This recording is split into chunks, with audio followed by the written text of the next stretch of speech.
You will know my name is the Lord. And I'm walking here. I'm walking here. I'm sorry, Dave. I'm afraid I can't do that. Groovy.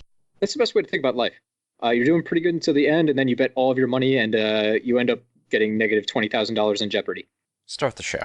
Ladies and gentlemen, welcome to Box Office Pulp, your one podcast stop for movies, madness, and moxie. I'm your host, Cody Elft, and joining me today are my co-hosts, Jamie Lewis, Mike Napier, and MB. But we have a special guest with us today. The first time in Box Office Pulp's history, someone with actual credentials and talent. I'm amazed too. I think he accidentally wandered onto our set. We have with us artist, sculptor, Twitch streamer, paranormal detective, and your new best friend, CJ Draden. Hey, what's going on? I didn't know I got the badge of approval to investigate the paranormal. I just assumed it was like an undercover thing. Hey, it could be, yeah. Everyone's got to have a hobby. Now, naturally, we brought you on here because you're not related in any way to the project we're talking about, so it's a smart choice on our part. But we're talking about Jeremy Gillespie and Steven Kostanski's practical effects-laden Lovecraftian love letter, The Void, which, if people are interested in, you can go check it out. Pause the show if you haven't seen The Void. Please come back, though. Please come back. Go to your Netflix account, and you can watch it right now. It's streaming. I highly recommend it. If you love John Carpenter, watch it. If you like John Carpenter, if you like Clive Barker, if you like HP Lovecraft, pretend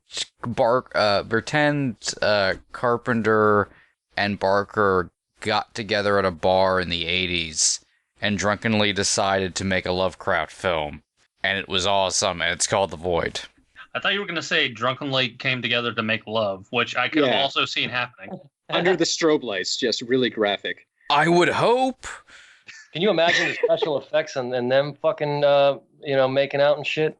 Oh, with Carpenter providing the score. All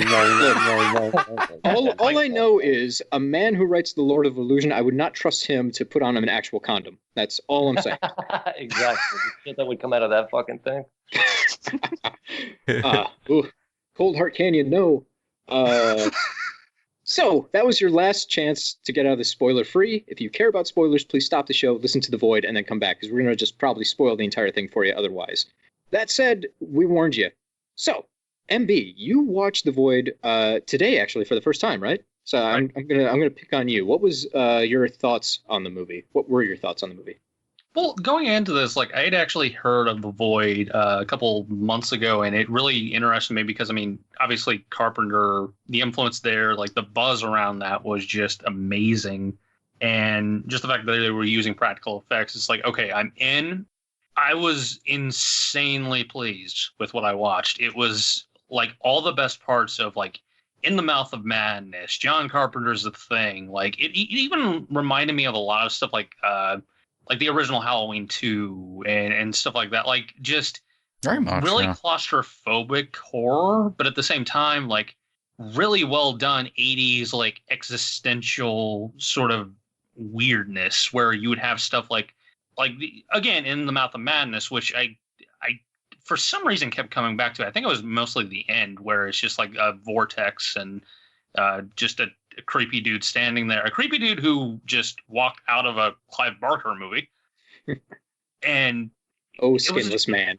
There was just so many great reference materials being pulled into this amalgamation of something I had never seen before.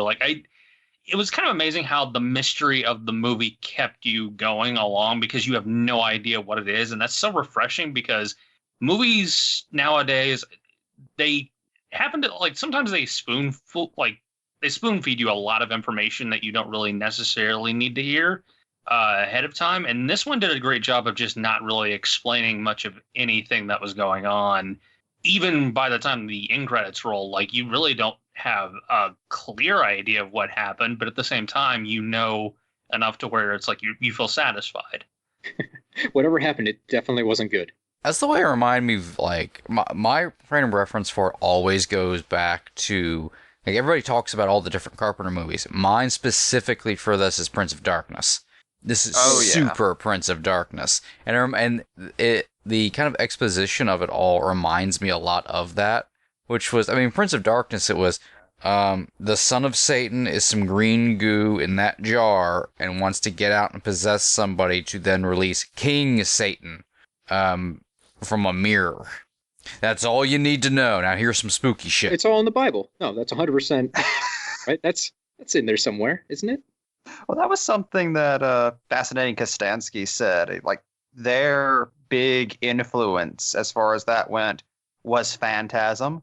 Because Don Coscarelli, for that movie, picked the weirdest possible mythology a horror movie could have, and then committed to it fully without even really going into it other than the smallest details. And they said they just wanted to do that, but with an 80s aesthetic, which I fucking love. One thing, CJ, that you mentioned actually before we started taping was the idea of cosmic horror. And I think that might be something we're really going to start bridging into. I mean, small spoilers for Stranger Things. The overarching monster that we see in 2, like even in the trailers, is this otherworldly, gigantic, incomprehensible beast. We've got It, that was a huge box office hit. And in the books, there definitely is that cosmic horror section to it towards the end, which I feel like we might get a lot more of in the second half, considering how successful the first was. They can really expand and do new things. Do you guys think this might be like the big trend? You know, like in the early 2000s, we had kind of grungy, ghosty horror and torture porn. In the 2020s, are we maybe going to start getting more stuff here with these Lovecraftian horror films? Well, I'll start off this one by saying, if you really want to see the kind of art that generations have to look forward to, excluding music, because no one knows what the fuck's going on in that scene, but it's just a lot of folky bullshit. Bands playing singing saws. It's bullshit. Harmonicas. I love it personally, but that's just me. I also live in a cabin in the woods. Well, if you're talking about blues, that's one thing, but I don't know, that's a totally different conversation. But that's a whole like weird fucking thing to get into. But when you look at the way art and the type of things that art documents in storytelling and narrative, you kind of have to look at what's happening currently, especially in science. When you saw something like H.G. Wells writing War of the Worlds, half the shit that guy wrote about didn't even exist up until World War I. He was writing about all kinds of different technologies and fucking flamethrowers and all this bullshit that were never big old heat beams. Yeah, that were never even around. And if you look at the what's really trending now in terms of the social sciences, you see a lot of tech influence type stuff that's really futuristic, like the Hyperloop One, like everything Elon Musk is doing with Tesla and this whole fucking planetary Wi-Fi thing, or even Neil deGrasse Tyson talking about fucking astronomy and all this other different types of stuff. So when you start looking at really current events in that way, especially science, because there's always this debate: is science the people that make the breakthroughs, or is it science fiction? Because who really invents the future? Because if you look at Lovecraft, that dude was writing shit that was completely unheard of and never even dreamed about. Same thing with Edgar Allan Poe, or I mentioned H.G. Wells or Jules Verne. A lot of these guys, they were writing stories and narrative about things that were completely inexplicable. So you really kind of look at what's happening today in the social sciences. So yeah, I do honestly feel we're going to go in that direction of the whole grander cosmic aspect of putting life in the grand scale of the cosmos in that way. So I just think it's the direction that the human consciousness is moving towards, because what is left in terms of, there's always this conversation about originality. We're always looking, we're always diving, we're always seeking something to wander the mind and question and think about. We need something more, and just focusing on like the interplanetary type of content that we have here in terms of our experiences, they're limited now. New experiences are very limited to the human mind because we've been exposed to so much already. So what is out there left to fill that, no pun intended, void, right? Wow, he said the title, and then this is where like the balloons come down, like we're taping Pee Wee Herman. Or I get fucking splashed on like Nickelodeon. Right? Yeah. There's fucking gat coming out of the walls, but. I can definitely see your points. And one thing that always kind of jumps out at me is horror seems to find kind of cultural patterns exploiting fears that people have at the time.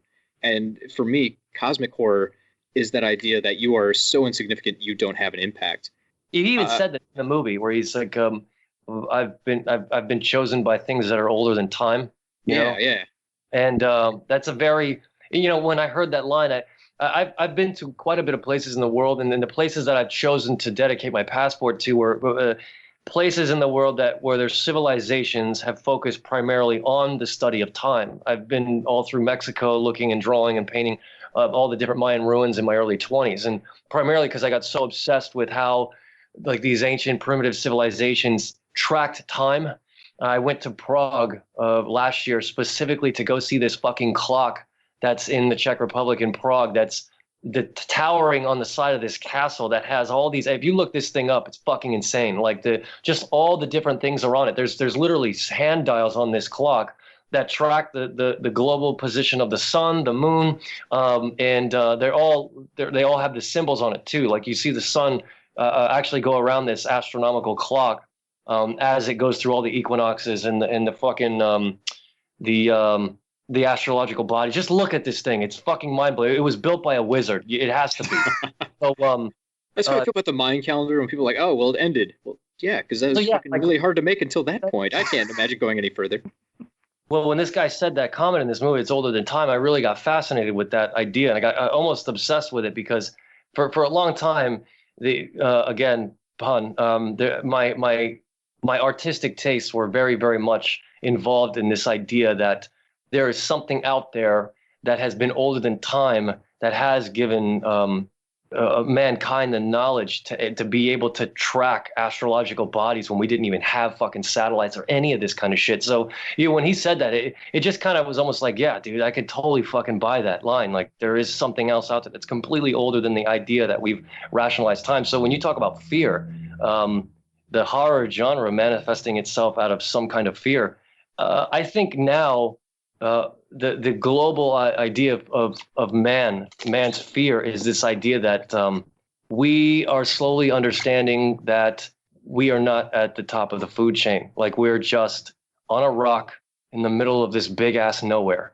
And that's kind of scary for people because they feel like they have no purpose if that's a real concept, if that really becomes, true. So, or if we start to accept that as a I guess you could say a common thought that we are just in this big ass nowhere and there's cosmic events that would completely just destroy us in a second, like a supernova or being swallowed in a black hole. Like these things are so powerful and they're just infinite and they're just, just fucking elements and shit that would just destroy us in a moment's notice, or a solar flare can come by and just fry us all. So this is a common fear that I think we're starting to grow and adapt to. So I do think you're right in that sense. Yeah, and in my mind, it's a little bit maybe even more granular. Right now, it's kind of like an age of everyone gets a voice. Everyone has a Twitter account where they can put out their own thoughts and they can add to a giant conversation. But with all those voices, you have to worry about not being heard, and you have to do something to stand out amongst everyone else. And I think cosmic horror can tie into that because you always have that nagging thought, what if no one's listening? I'm constantly screaming, but what if no one hears that? What is the caption for that movie that said that in space, no one can hear you scream? What was that was Alien, man. Yeah, Alien. Yeah, there you go. Yeah. No one can hear you scream. I never really thought about it until you mentioned it, but that whole fear of the unknown really is something that's hit us, like as a Western society, in two big waves. Like in Lovecraft's time, we were facing our first, like the world's first true taste of real globalization, that all-encompassing feeling that, okay, we have legitimate proof now that there is a world outside of our small town.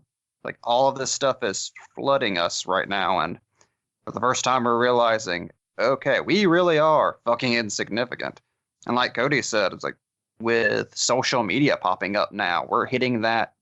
Like our generation is getting their first taste of that, and I think that also came from a lot of Poe too, because Poe is very against the industrialized world, and a lot of his stories. He's one of my absolute favorites, and he had a lot of that claustrophobia, especially in like this dark idea of the romance that he would talk about being very internal and then having this sense of beauty, but having this sense of fear of all this other stuff that would literally drive people insane to the point of murder. And HP Lovecraft took a lot of that from Poe as well. Yeah, absolutely. I understand where you're coming from. I also just think, just in terms of what you were saying earlier about the idea of that line, just something older than time has chosen me. what's really fascinating, I think, about The Void is that it doesn't really, like, when you look at the stuff that's happening, like, in quote-unquote our reality within the movie, there really isn't a definitive time place that we're placed in, because it is very much like, okay, it could be the 1980s, it could be the 1970s, it could be now, it could be anywhere, but everything that's happening around this event, like all the things that are happening beneath this hospital, are concurring in a place that, for all we know, is just some like staple in a timeline that was already predetermined. And it's very, like, the movie itself is almost made to be claustrophobic, because you don't know really anything about the area beyond the hospital, beyond like that one road and that one. At the end of the movie, when they're in that parallel dimension or wherever the hell they went into, when they went into that tetrahedral, when he pushed that fucking doctor monster into that tetrahedral triangle, and they went into this other dimension, he's holding his wife's hand. You don't know where the fuck that is. And this idea that you're talking about just even on our micro level, we have no idea. And I mean this as a quote, when we are. We have zero fucking clue when we are right now. Well, the only thing that we have a reference for that is this idea of Christ. Like we base our relevance from that point of his life, and we can go back or we can go forward, but we really have no fucking idea when we really are. And I think that the ancients of this planet had a better idea of the cosmology of how we exist. The fucking Egyptians used to study resurrection, and there was a Greek philosopher. This is how I really got into Greek philosophy. There was a Greek philosopher, you can't even find his fucking memoirs anymore, that actually witnessed a live Egyptian resurrection, because the Greeks studied from the Egyptians mathematics and all kinds of stuff. And he documented his account. And there was this whole idea that they would only perform resurrections when the planet was at a certain point in the in orbit, because it opened up this quote unquote rift to the afterlife. And that's how they were able to fucking do this. So when you see these half beasts, half man figures, Anubis and all that stuff, the jackal and whatever, this is how they were able to do it. They had a better understanding of time and where the hell we are in terms of the universe. All we have is one reference point, which was from this point of our quote unquote Western Christian background, which is the Christ life. But if you look at every other ancient civilization, it seems like they had a hell of a lot closer idea of where and when we are as a people. So when you see a movie like this, and they talk about like even if they just tap it in there, like we got into this whole conversation about this one particular line, and I think that just stands out in terms of volumes about how lost we are and how much information and how philosophical people can wonder about just this idea of when we are and what the hell that even means about the time factor and how scary that can be. You get what I'm saying? Because It's terrifying. Like The Void and Lovecraft both tap into very similar things, and it's concepts and ideas that we have lost as a modern society. Time, as you said, is like, as it exists now, is a man-made construct that we have essentially controlled and tried to shackle. The ancients understood time on more a cosmic level. Yeah, they were tracking fucking stars and planets that we would never be able to identify without a fucking telescope. And they for some reason, when I was in Yucatan looking at all this stuff for my senior thesis in college, I read this passage from this Mayan priest called Paco Voltan or something. And he talked about this idea. He made a prediction that it was more like a prophecy that mankind would eventually destroy itself because it was slowly drifting further and further away from their biospheric clock. And if we wanted to save ourselves from some kind of biospheric destruction, we had to return to living in natural time, which is something that's what they were tracking, so all these different clocks. And I have no idea what the fuck he means by that. I'm not an astrological guru, but it just sounds scary. You know what I mean? Like, holy shit, dude! Like this, dude. You get what I'm saying? It's a very trippy thing. Oh yeah, especially all the things you hear. I mean, just in relations to doomsday clocks moving ever so closer to midnight, or different reports on different things like global warming impacts that we've had on our environments. Yeah, you hear those kind of things. You can definitely identify the wisdom to them. no one fears time more than the basic human psyche. And it's all kind of based around older civilizations understanding the pure implications of time and understand the universe itself. And this is something we've the Void clearly understands, Lovecraft clearly understood, and see a lot of great artists, I think, who've studied philosophy and study ancient civilizations have come to understood and come to understand why we fear the unknown exactly, which the universe is. We are a small part of an ecosystem of a living thing. The universe itself is a living thing, and there are many different components to that living thing. And with the Void, when they're in that other world, you don't see, a great giant being. You don't see Cthulhu or anything. The Void is literally this space, this universe that has called to the Doctor, who it's all connected in a, celestial brain, essentially. And the idea of there literally being a universe that has, to dumb it down, a form of consciousness. The interesting thing about that theory, that idea that this is, if that, and this is going on more of like on the science fiction side of the theory, we're talking about the philosophy of the movie in a sense. Like, if that were the case, like, let's just say hypothetically, this is real. Like, why would it be so fucking horrifying? Like, you know what I mean? Like, the shit that this is doing to people, like, it's fucking insane. Like, if this is like this infinite nothing and nowhere and you're one and everything is the same, why is it so goddamn grotesque? Like, not even in John Carpenter's The Thing, is as grotesque as the movie came off, the Thing itself wasn't innately evil. It was just trying to hide itself from being destroyed by this other species. It just so happened to fucking crash land here, and then it woke up from the Swedes or the Norwegians or whatever the hell McCready called them. So that it just happened to land itself here, and we look at it as a horrifying organism because it's not natural to the planet that it's on, and we're like, oh my god, what the fuck is that? Like when McCready ran into the dog cage and he first saw that fucking dog breaking up. Can you imagine the horror that dude experienced? Like, what in the fuck is happening to that dog? So we look at it horrifying because we're seeing it through a human perspective. Yes. But the Thing wasn't innately evil. He was just trying to escape being fucking executed. Nothing was malignant. It was just biological.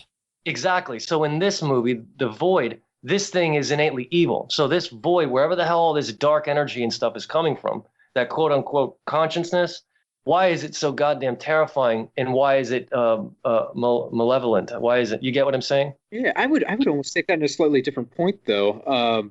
It's all about human perspective. We were talking before about how we don't know when this is taking place when they go into the Void. Like, that could be it's timeless. But also, there's points in the movies where they see tentacles, and then all of a sudden there's no tentacles. They're warped into different positions. I almost feel like when they step into the Void, they could easily also already be tentacle monsters. I mean, he hacked up his wife once when she was mutating.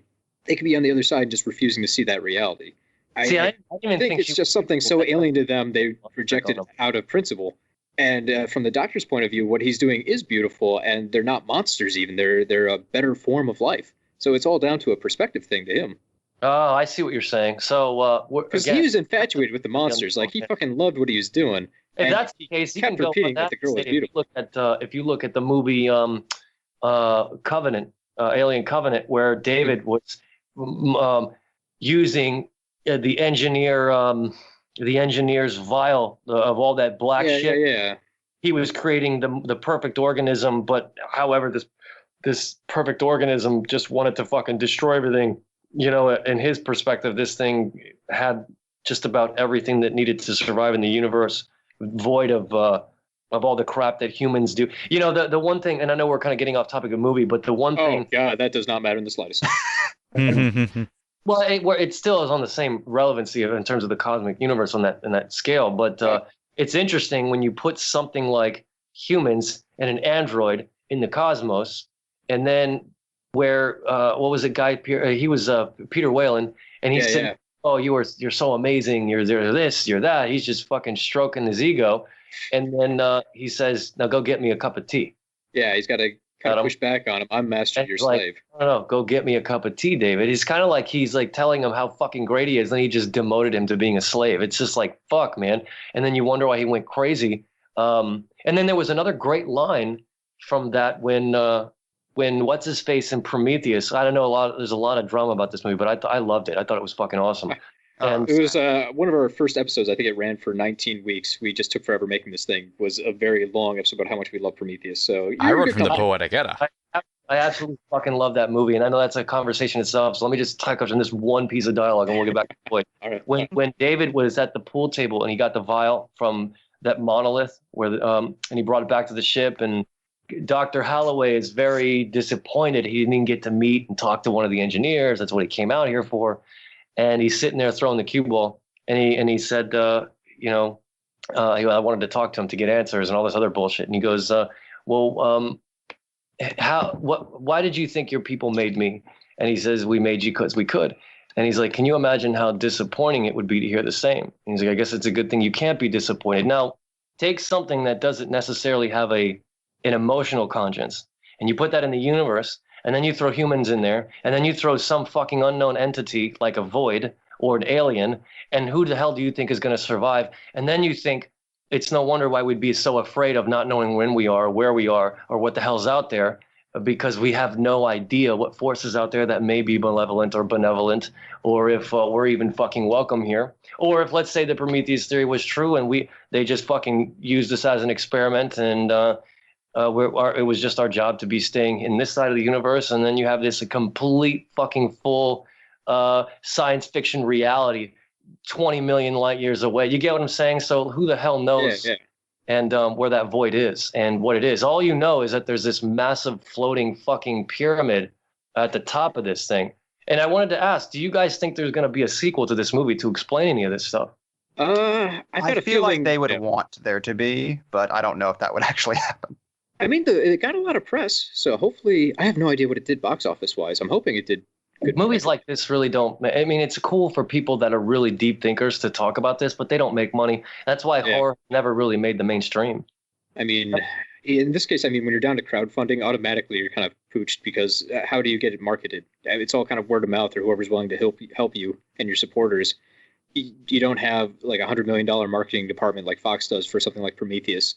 So trying to regain that capital, I'm sure, is incredibly difficult. Well, I think if at this point, if these guys put out like a Kickstarter or a FundMe page or something like that for another movie, I'm pretty sure they'd fucking make their budget. No problem. Oh, yeah. Astron's done a couple of things. I don't know if you've seen Manborg, but that was also this crew.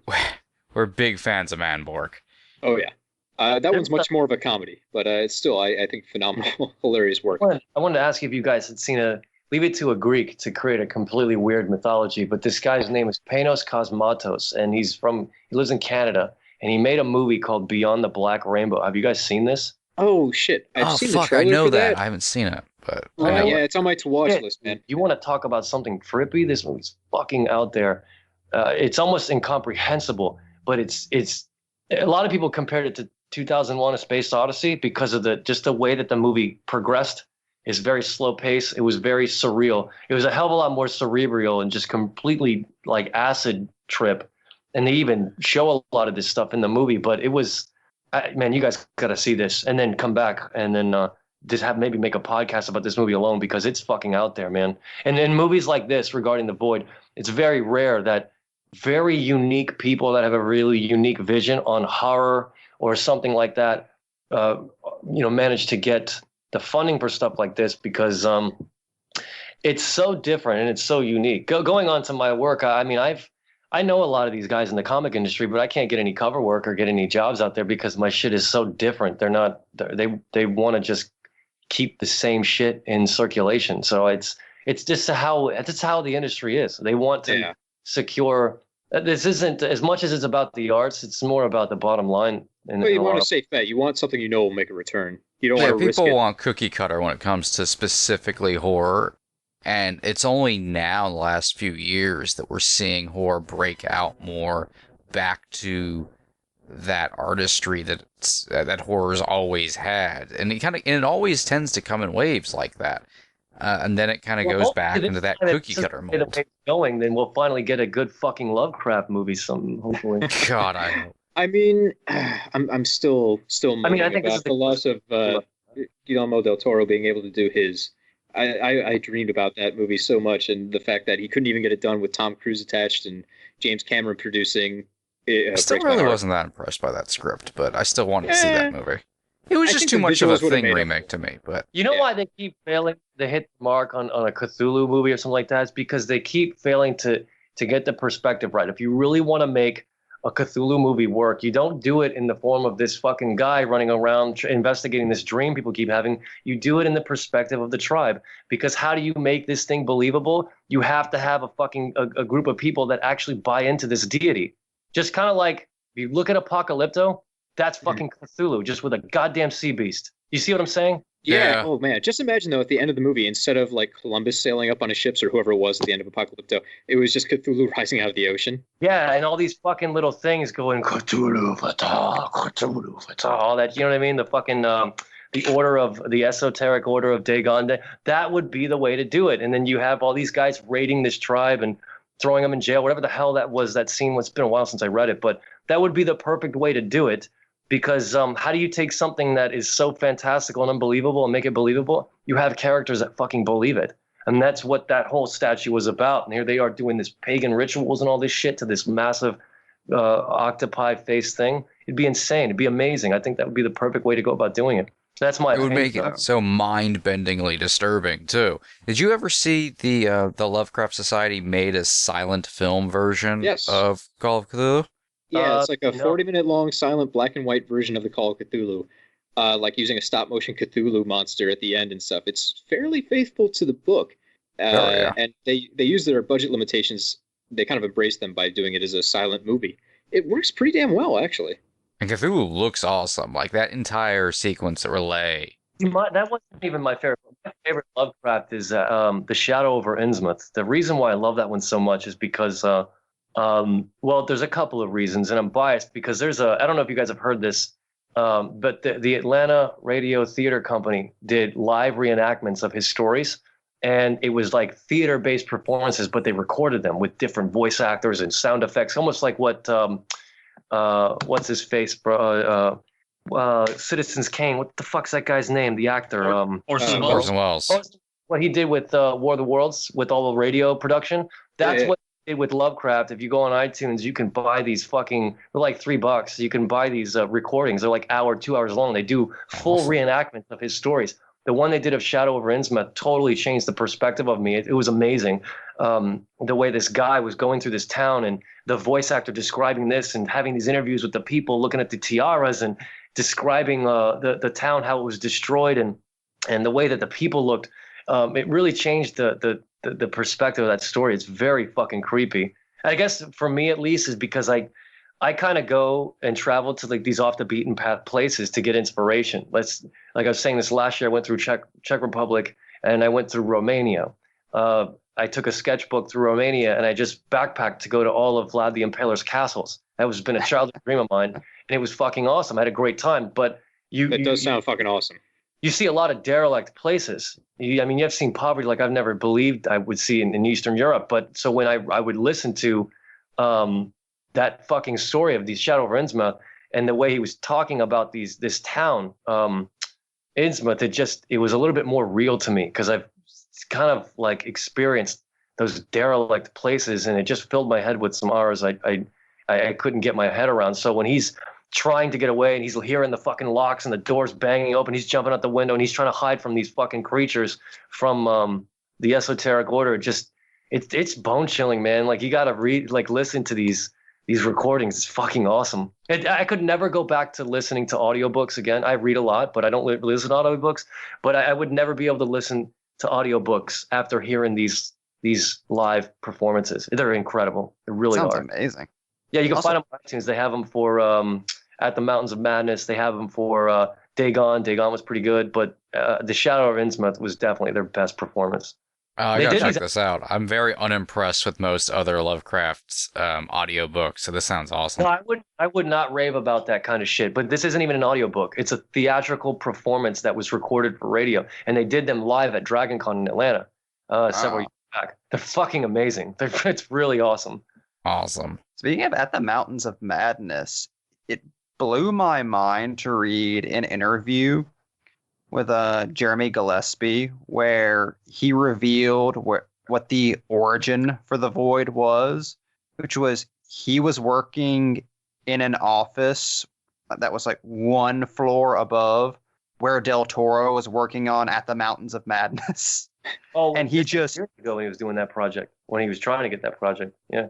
And he just overheard him talking about how he was going to do Lovecraft in a way that no one had ever seen, but wouldn't go into detail. So that captured his imagination for years, imagining what would that have been? How can you do Lovecraft in a way no one's seen? And after Mountains of Madness folded, he just thought, well, maybe I should do that.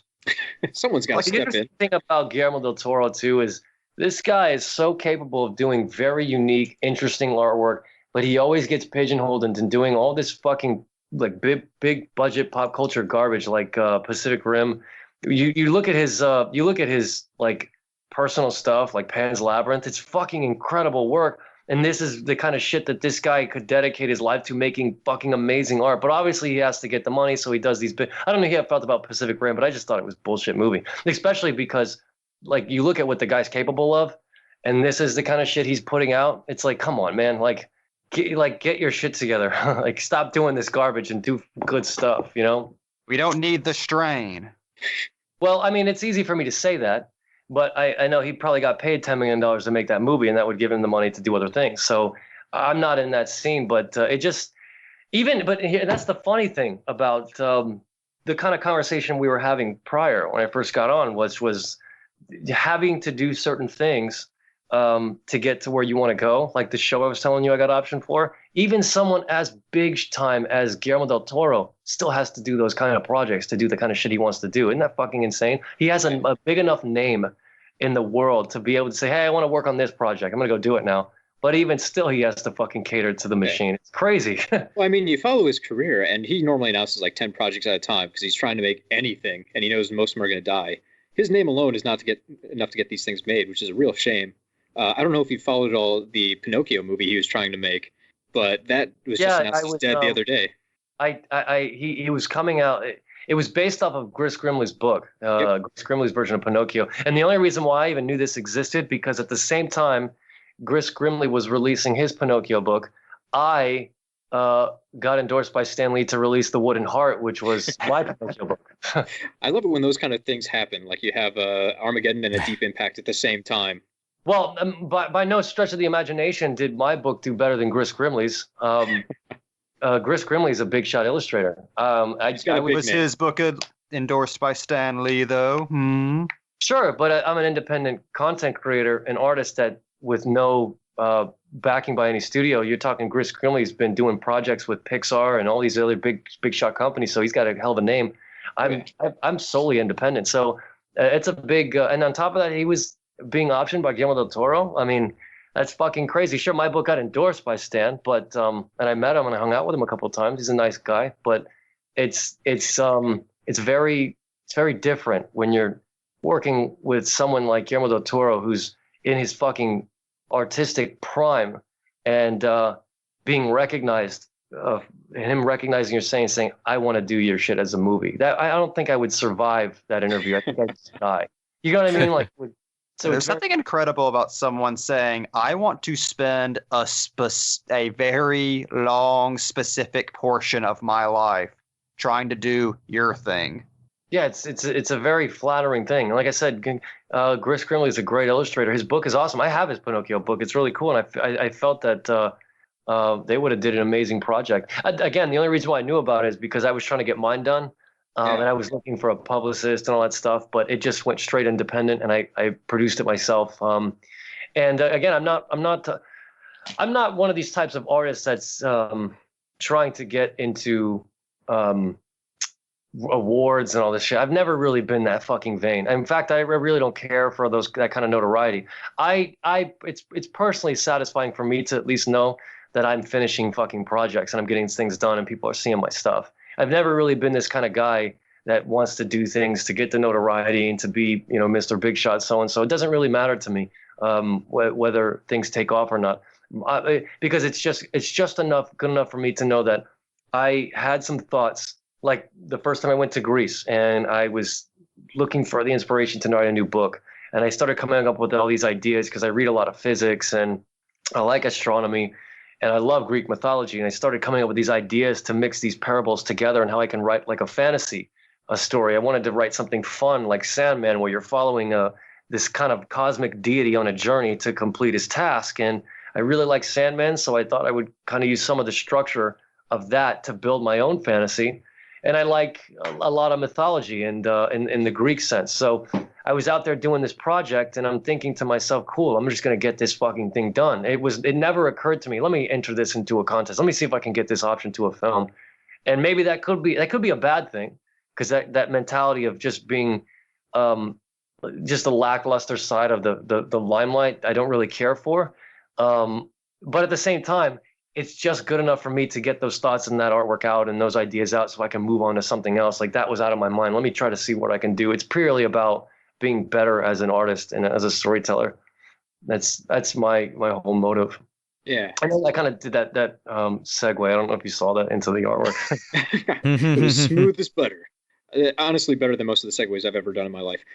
But I have to ask, so when something comes out, like you realize there's the Grimly version of Pinocchio and you've got your version of Pinocchio, do you like have to hold off on reading his until you're all done with yours, make sure it doesn't touch anything you're doing, or do you have to read his to make sure you don't touch anything? No, his is just the original lore with his illustration. It was just basically mine was a very different idea. Like a lot of the reason why I like a lot of this trippy, surreal shit is because I'm a pretty deep guy and I think a lot and I read a lot, and a lot of the things that I write are there's a poetic sense to the way that I write, but it also has a lot of really unique cadence and rhythmic fashion to it. So it's kind of like poetry in a way, but at the same time, I was trying to incorporate story structure into it. With The Wooden Heart, it didn't really happen that way. It was just this gigantic streaming flow of consciousness with panels to follow this character out, so you can kind of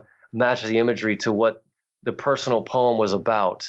It was a very dark, very surreal story. It really had nothing to do with Pinocchio. It was more just like I used it as a tool to tell a message, to send a message through the book.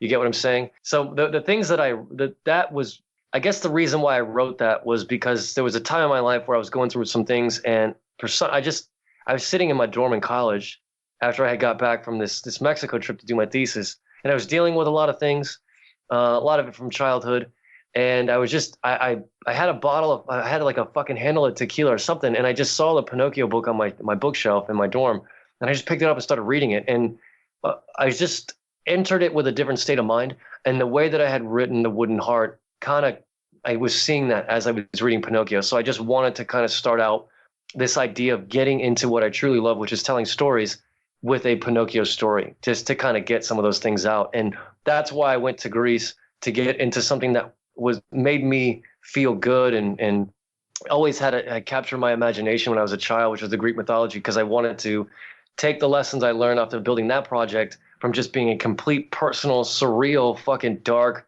place in my head, and then actually get into telling stories about a character that you can follow on a fantasy journey that has deep content, the kind of things I like to read about, which is fantasy and physics and stuff like that, but make it fun for people to want to read and follow your character. So those are the things that I was learning from that, and that's technically why I'm going back, because when I went to Greece the first time, I was in awe of everything I was seeing. It was just this massive ancient world that it looks like it's like some shit out of the Lord of the Rings, like you've never seen before. And I really couldn't get any drawing done because I was completely overwhelmed with the just sheer size of this fucking place, this ancient empire.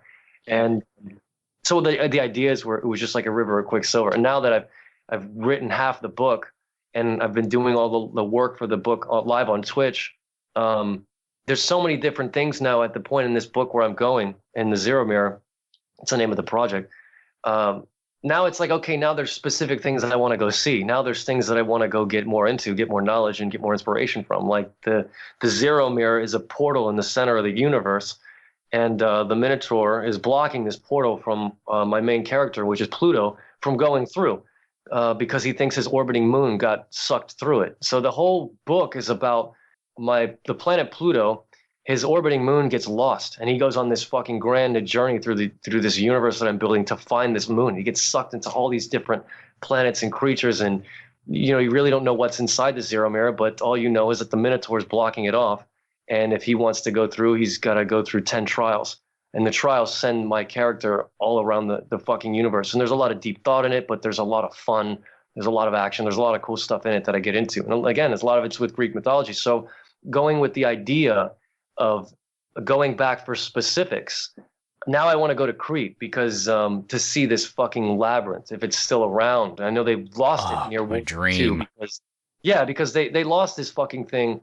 I guess the Nazis used it as a weapons cache, the actual fucking labyrinth that the myths were based off, the Minotaur. So they used it as a weapons cache, and then I guess they hid it. So I think this thing's been lost during World War II, but then I was doing some more research, and there's this ancient city, maybe, I don't know, 3 or 4 hours from the main airport in Crete, and they say that the labyrinth is right there. Now, whether you can go in or not, I'm not sure. I think they found it or they were hiding it. I'm not sure. I believe you can go in. You have to... It's not guided necessarily, but you have to go in with a lifeline. I've seen there are some people who go in, and they're actually kind of in the center of it because it kind of goes completely underneath Crete. They know that there's caverns, but I don't know if that's the actual labyrinth. They were saying that they know that the caverns are there, but they're not sure if that's the actual labyrinth that the myth is based on. It might be because there's there's sort of that, and then there's a lot of theory that the myth is also based on kind of the main temple in Crete, which is sort of, if you've ever seen the inside of it, is ridiculous. It makes no logical sense. Yeah, exactly. But it's very interesting. I think the cool thing, though, about the one that goes underneath Crete is that people tend to sign their names when they get to the center of it. So you see all of these like names dating back, decades and decades and decades and decades and decades. See, I'm not sure if I can fill that because I'm extremely claustrophobic. I hate tight spaces. You want to talk about horror movies? That fucking movie, The Descent, I could never watch that shit again. Or that movie with Ryan Reynolds, Buried, where he's in the fucking... Oh, God. Buried is just a heart attack. It was happening. I couldn't, dude. It took me maybe 10 hours to watch that movie because I just kept stopping it. That's why my worst fucking fear. Being buried in a coffin alive. Fuck that shit. So going inside that labyrinth, I don't know if I'll make it through there because I'm kind of a pussy with that kind of stuff. But it's just a mentality, like, because my mind starts racing. What if this fucking thing collapses on me and I'm stuck down here and I have to end up drinking my piss for 4 days until someone comes digs me out? You know what I mean? Like, fuck all that, man. What a cool way to die. You were killed by the Minotaur's labyrinth. I'd like to finish this goddamn book, though. Earlier you hit on something, CJ, that has been on my mind a lot lately. And that's that modern pop culture has... I feel like we've kind of trained people to view stories and the characters within those stories as something to consume. But I feel like we're kind of losing the idea of characters as tools. Like, there's a reason all of those... characters in mythology, all those Greek gods are still around and still have like a visceral connection to some people. Like that, archetypes like that kind of stuff is just hardwired to the human brain, and they've been around for all this time so we can use them, so we can use these characters to battle all the shit that tries to bring us down in our lives. Yeah, true. I also think that, again, you're talking about BC timelines. So this wasn't just mythology. This was actual gods to these people. Last time I was in Greece, I was hanging out. I checked into the hostel that I was at. I just crashed in a hostel. Keep the fucking budgets low. You just go out there and you meet some really fucking cool people around the world when you do that, man. It's really fun. It's almost like an RPG game. You meet all these different people together and you go off and see shit, and your party breaks up. It's fucking awesome. So I was talking with this guy at this bar, older gentleman, native Greek. I guess he met some fucking French girl at the hostel, and I guess he fell in love with her, and he was hanging at the hostel all the time. So he's actually a good friend of mine today, and he's picking me up at the airport when I go back. And this guy is a super cool dude, and this is just the way the Greeks are. Now, regarding what you're saying, getting back to the point here, I sat down with this dude at the bar in the hostel for like, I was just there drinking, and he just started talking to me, and we just started bullshitting. He's like, "Oh, so what brings you to Greece?" I was like, "I don't know, man. I've just been wanting to come here since I was a kid. Like, I've always been fascinated with it, reading the lores. I heavily love Plato's dialogues. I think they're just so fun to read. They help you think critically. They're just really interesting dialogues." And the guy was just super. He's like, "Hey, dude, you want me to take you where fucking Socrates drank hemlock?" I'm like, "Fucking." Yes. You know what I mean? Yeah, why not? So I just jumped in this dude's car, and this is the way the Greeks are. They're very open. People like foreigners that come to see their land, their culture. They love that shit. They'll invite you right in their homes, homemade wine, fucking octopus and olive oil right out of the Aegean Sea. They'll just fucking feed you and talk and bullshit, and they'll be your best friend. So I met this dude, and like within a couple hours of just drinking at this bar, I just jumped in his fucking car. He took me to the grounds where Plato's school was. He took me to where Socrates was imprisoned and was forced to drink hemlock. And we just started bullshitting, and then we became good friends now. So I asked him about a lot of this stuff, like this idea of these lores and what he felt about a lot of these kind of things. And you have to remember this one thing is that these people, this wasn't just like pop culture the way that we use it. This was shit that look, man, they built fucking temples to these gods. Just outside Athens, there's a massive fucking ruin that's still standing today that is a temple to the god of Poseidon. This isn't just like mythology or pop culture the way we view Batman or Superman. This was their fucking way of life.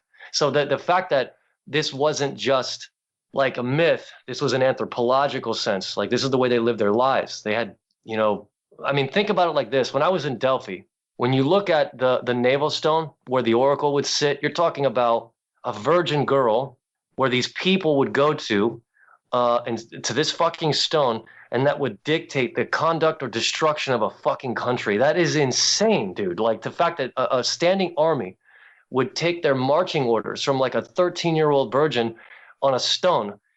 So when you think about this type of idea and these lores and the way that these cultures lived, I think that's why these things have survived so long, is because it was a way of life, man. Seeing the Acropolis, seeing the Temple of Athena and all this shit, the Temple of Poseidon, or even the notion that there is a labyrinth under the island of, or within the island of Crete, that they believed a Minotaur, they trapped, Daedalus trapped that motherfucker in there. Like, and I think he's, if my mythological brain serves me correct, I think that the Poseidon, that's the son of Poseidon. It was like, I think he raped some fucking mortal and he gave birth to this Minotaur, right? I think that's what it was. It was very kinky, if I remember. Yeah, the Minotaur is the offspring of the Queen of Crete and a bull that was birthed from the sea from Poseidon.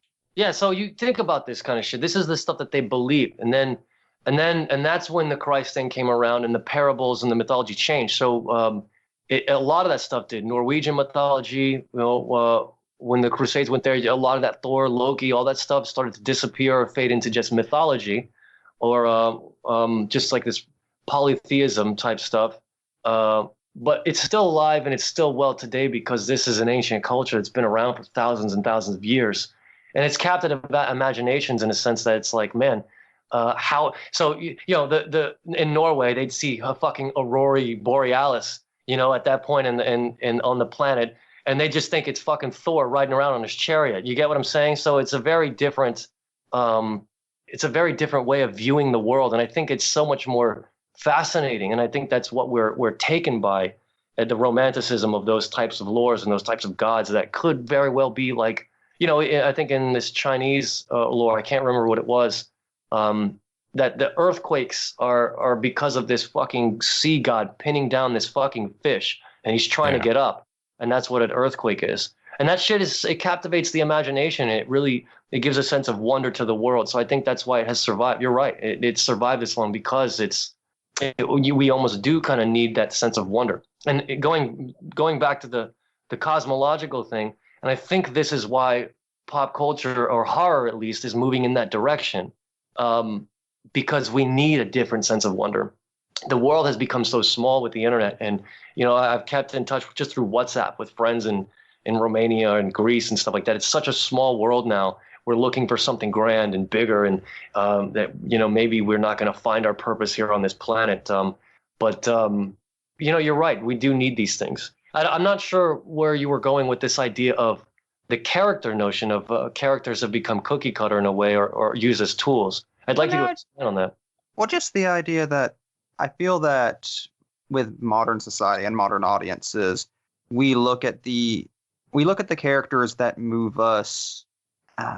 There's a certain lack of respect, maybe lack of homage there, because I feel like when we look at characters as tools, and we look at archetypes of mythology as tools, as things to get us through life, and not just a glass of wine to chug at the end of the day, I think that can inspire us to do great things, like in what you were saying earlier, how you didn't expect, Pinocchio to randomly be there for you in your college days, but there was something about just opening up that book and that mythological character Pinocchio is pretty much mythology at this point, that speaking to you on some weird primal level, like that character, unbeknownst to you, was always there waiting for you to leap out at you at that moment and grab you in that visceral way.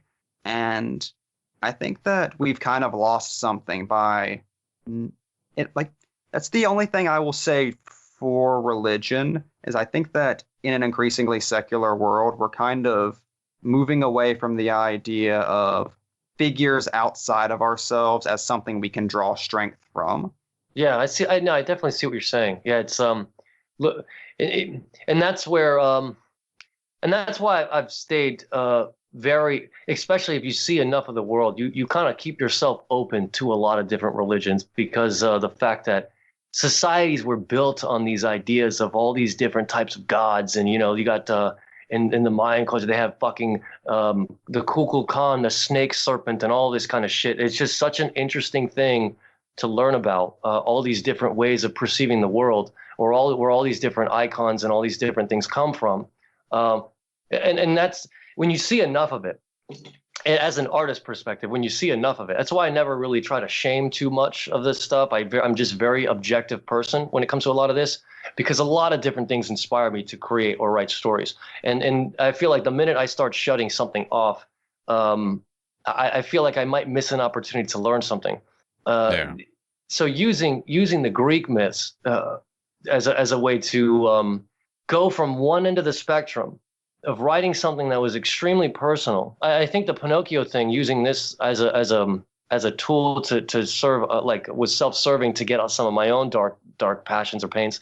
I was at a time where I was doing a lot of root stuff. My grandmother's from Sicily, my grandfather's from Italy, so I was indulging in a lot of different things and content from that. Hell, I even went back to Italy several times to do my roots thing, and then went all the way into the middle of Tuscany to find this Pinocchio theme park that's just in the fucking middle of nowhere, because I just had to see it. And it's not really a theme park. It's just like this little garden with all these different childlike attractions and sculptures. It's like celebrating the literature. And as you wander through these little fucking alleyways in this garden, it like narrates the fucking literature for you. And you're seeing all this different, really cool art pieces and whatnot. I just had to go fucking see it, because it was on this journey of self-discovery and figuring out myself and understanding where my family came from, and putting a book out that was very fucking personal. I went in the complete opposite end of the spectrum, writing a story, which was fantasy.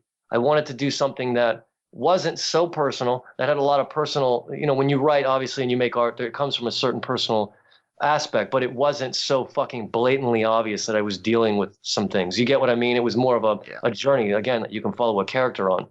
And I chose to use the Greek myth because it was something that made me happy. Now, going in terms of the excavation side, the idea of discovery and seeing all these different lores and religions and where all these different deities and stuff come from, I think a lot of the reason why I'm so open to learning about a lot of this stuff is it comes from childhood. I know it's going to sound really dumb, but Super Metroid.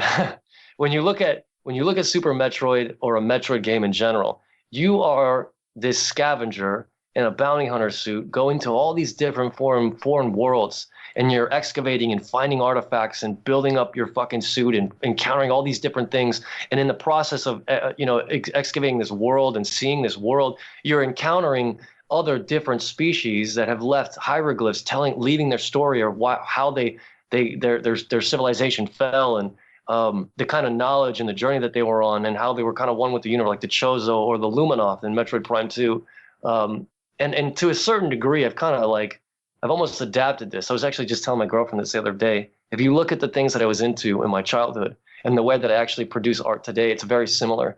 I'm not Samus with a badass bounty hunter suit and a spaceship, but I'm still kind of going off to these little foreign worlds and deriving inspiration from the knowledge that these cultures and their religions have left behind as musings of a distant ancient world that will never ever exist again, that have left fucking artifacts and just like this very, very brief moment of history that you see these civilizations. It's just fascinating, man. It changes your life in a way, and it really does open you up to so many different ideas to create things, and that's why I've never cared about the award ceremony or any of it, because the journey to me is the destination with all this other stuff. Finding purpose in what I'm doing, finding purpose in myself, and that's why I love exploring all these ancient mythologies and ancient gods and all these different religions of how they talked about.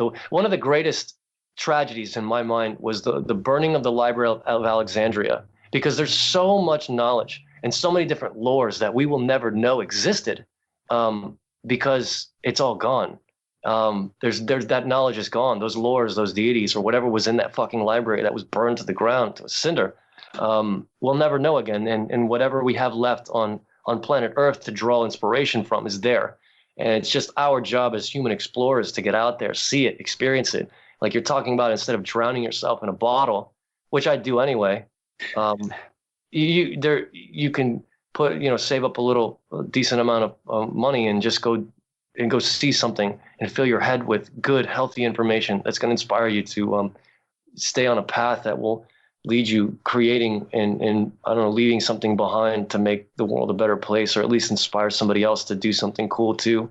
And that's really what the journey is about, just figuring things out for yourself. And I love these religions and these lores. I mean, if you just kind of ignore the bad shit and just kind of and look at some of the things that it did good in terms of giving a sense of wonder. Like even Plato wrote about his own version of the creation of the universe. His book, it was called Timaeus.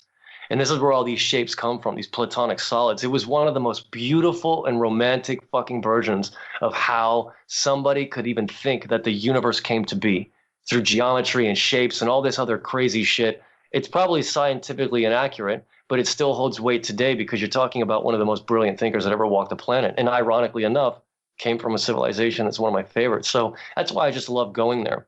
There's so much to learn being in the cradle of Western civilization in the middle of Greece. It's just fucking fantastic. And I also think that that's a lot of the reason why the Greek myths have withstand the test of time, because the Greeks gave so much to the Western world. You're talking about poetry and theater and democracy and fucking lore and all this other crazy shit, mathematics and science and philosophy. They just offered so much of the world that we see today, and when their empire was in its prime. And I also think that that's why those myths have survived for so long. And if not some of the most popular ones on the scale or the hierarchy of cultures and their myths. I don't know if that whole. I know I talk a lot. I just have a lot. That's more than fine. I don't know, man. There's a lot. I have so much shit to say. I don't know if you have a response to that, but. Well, what's fascinating to me, just from a lover of storytelling, is a lot of things you're saying are very much as to why, and going off what Jamie was saying as well, kind of a combination of the two, is why storytelling is so powerful. But it doesn't have to be, a fictional thing someone's writing down. Be it looking at old civilization, or reading a book or reading about old mythology. It works the same way the Greeks used their beliefs, their mythology, is when you sit down and you allow that lore to affect you on an existential level, to enter you, then you get more, it just inspires you more, and you allow that lore to be larger than yourself. I think it's what separates religion for the ancients back then to a lot of particularly Western religions now, that though their perception is of something that's supposed to be larger than you to make you feel small, a lot of times people use that to make themselves feel bigger instead. You hit the nail on the head with that one, because when you go to Greece and you stand on the Acropolis, man, you just look at the fucking massive thing that these people built. Like, you feel like a fucking god standing on one of these things. It's just crazy, dude. It's insane. It's one of the most.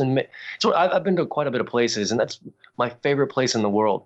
You just stand on that mountain in the center of Athens, just looking down on the city right next to the Parthenon and all these fucking temples and the Greek flag. There's just something about it that just gives you, like you're saying, that existential feeling of being a part of something that's totally greater than you will ever amount to, that it will be here when you're dead and gone. I'm surprised that other civilizations that invaded Greece didn't tear that fucking thing to the ground, because it's such a symbol, a powerful symbol and a staple to that country. It makes you feel like something.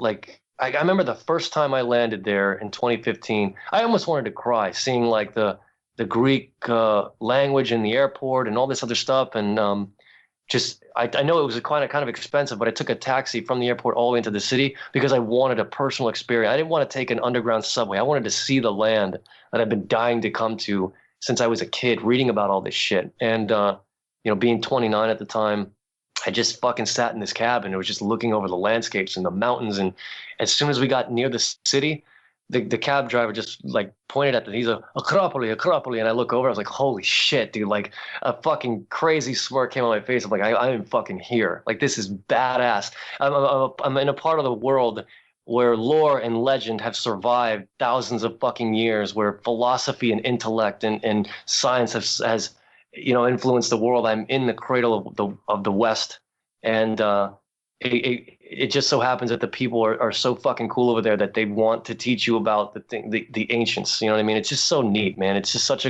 you're really looking for inspiration, let alone the arts, but as a person, to really feel good about life, you should go. It's a really incredible experience just to see all this shit. And then when you're driving, like, you take a bus up to Delphi where the Oracle was, and you're on the mountains looking over the whole landscape of the just outside of the ruins, and you're on this slope going up a mountain. All the ruins are up there, and you walk all the way to the top, and you're standing at the fucking Temple of Apollo looking at this giant fucking Acropolis in front of you. It's amazing, dude. And you think, again, this was real to these people, that they dedicated their society to the preservation of worshiping these deities.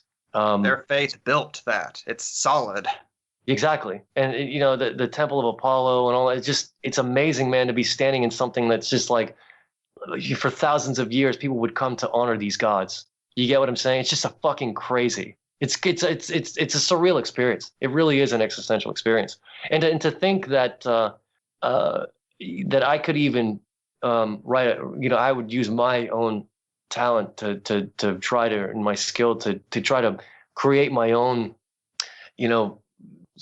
my own story around some of this, not direct interpretations of their lore, but I'm using the archetypes to create my own story around some of this stuff. Is just super fucking neat to me, because I have a wealth, like a whole well and cache of now friends I've made over there in a country that I can always go back to dive into and get inspiration. It's just fun as fuck, man. It really is. And this is what I love about being an artist, is you have the ability to not just dedicate yourself to one discipline. Whatever is ticking around in your heart and your mind, you can completely dive into that subject wholeheartedly and just get whatever the fuck you can out of it.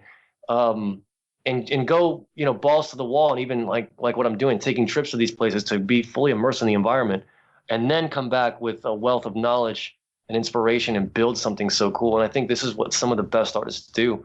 I really do. I think Guillermo del Toro is the filmmaker he is because of that. I think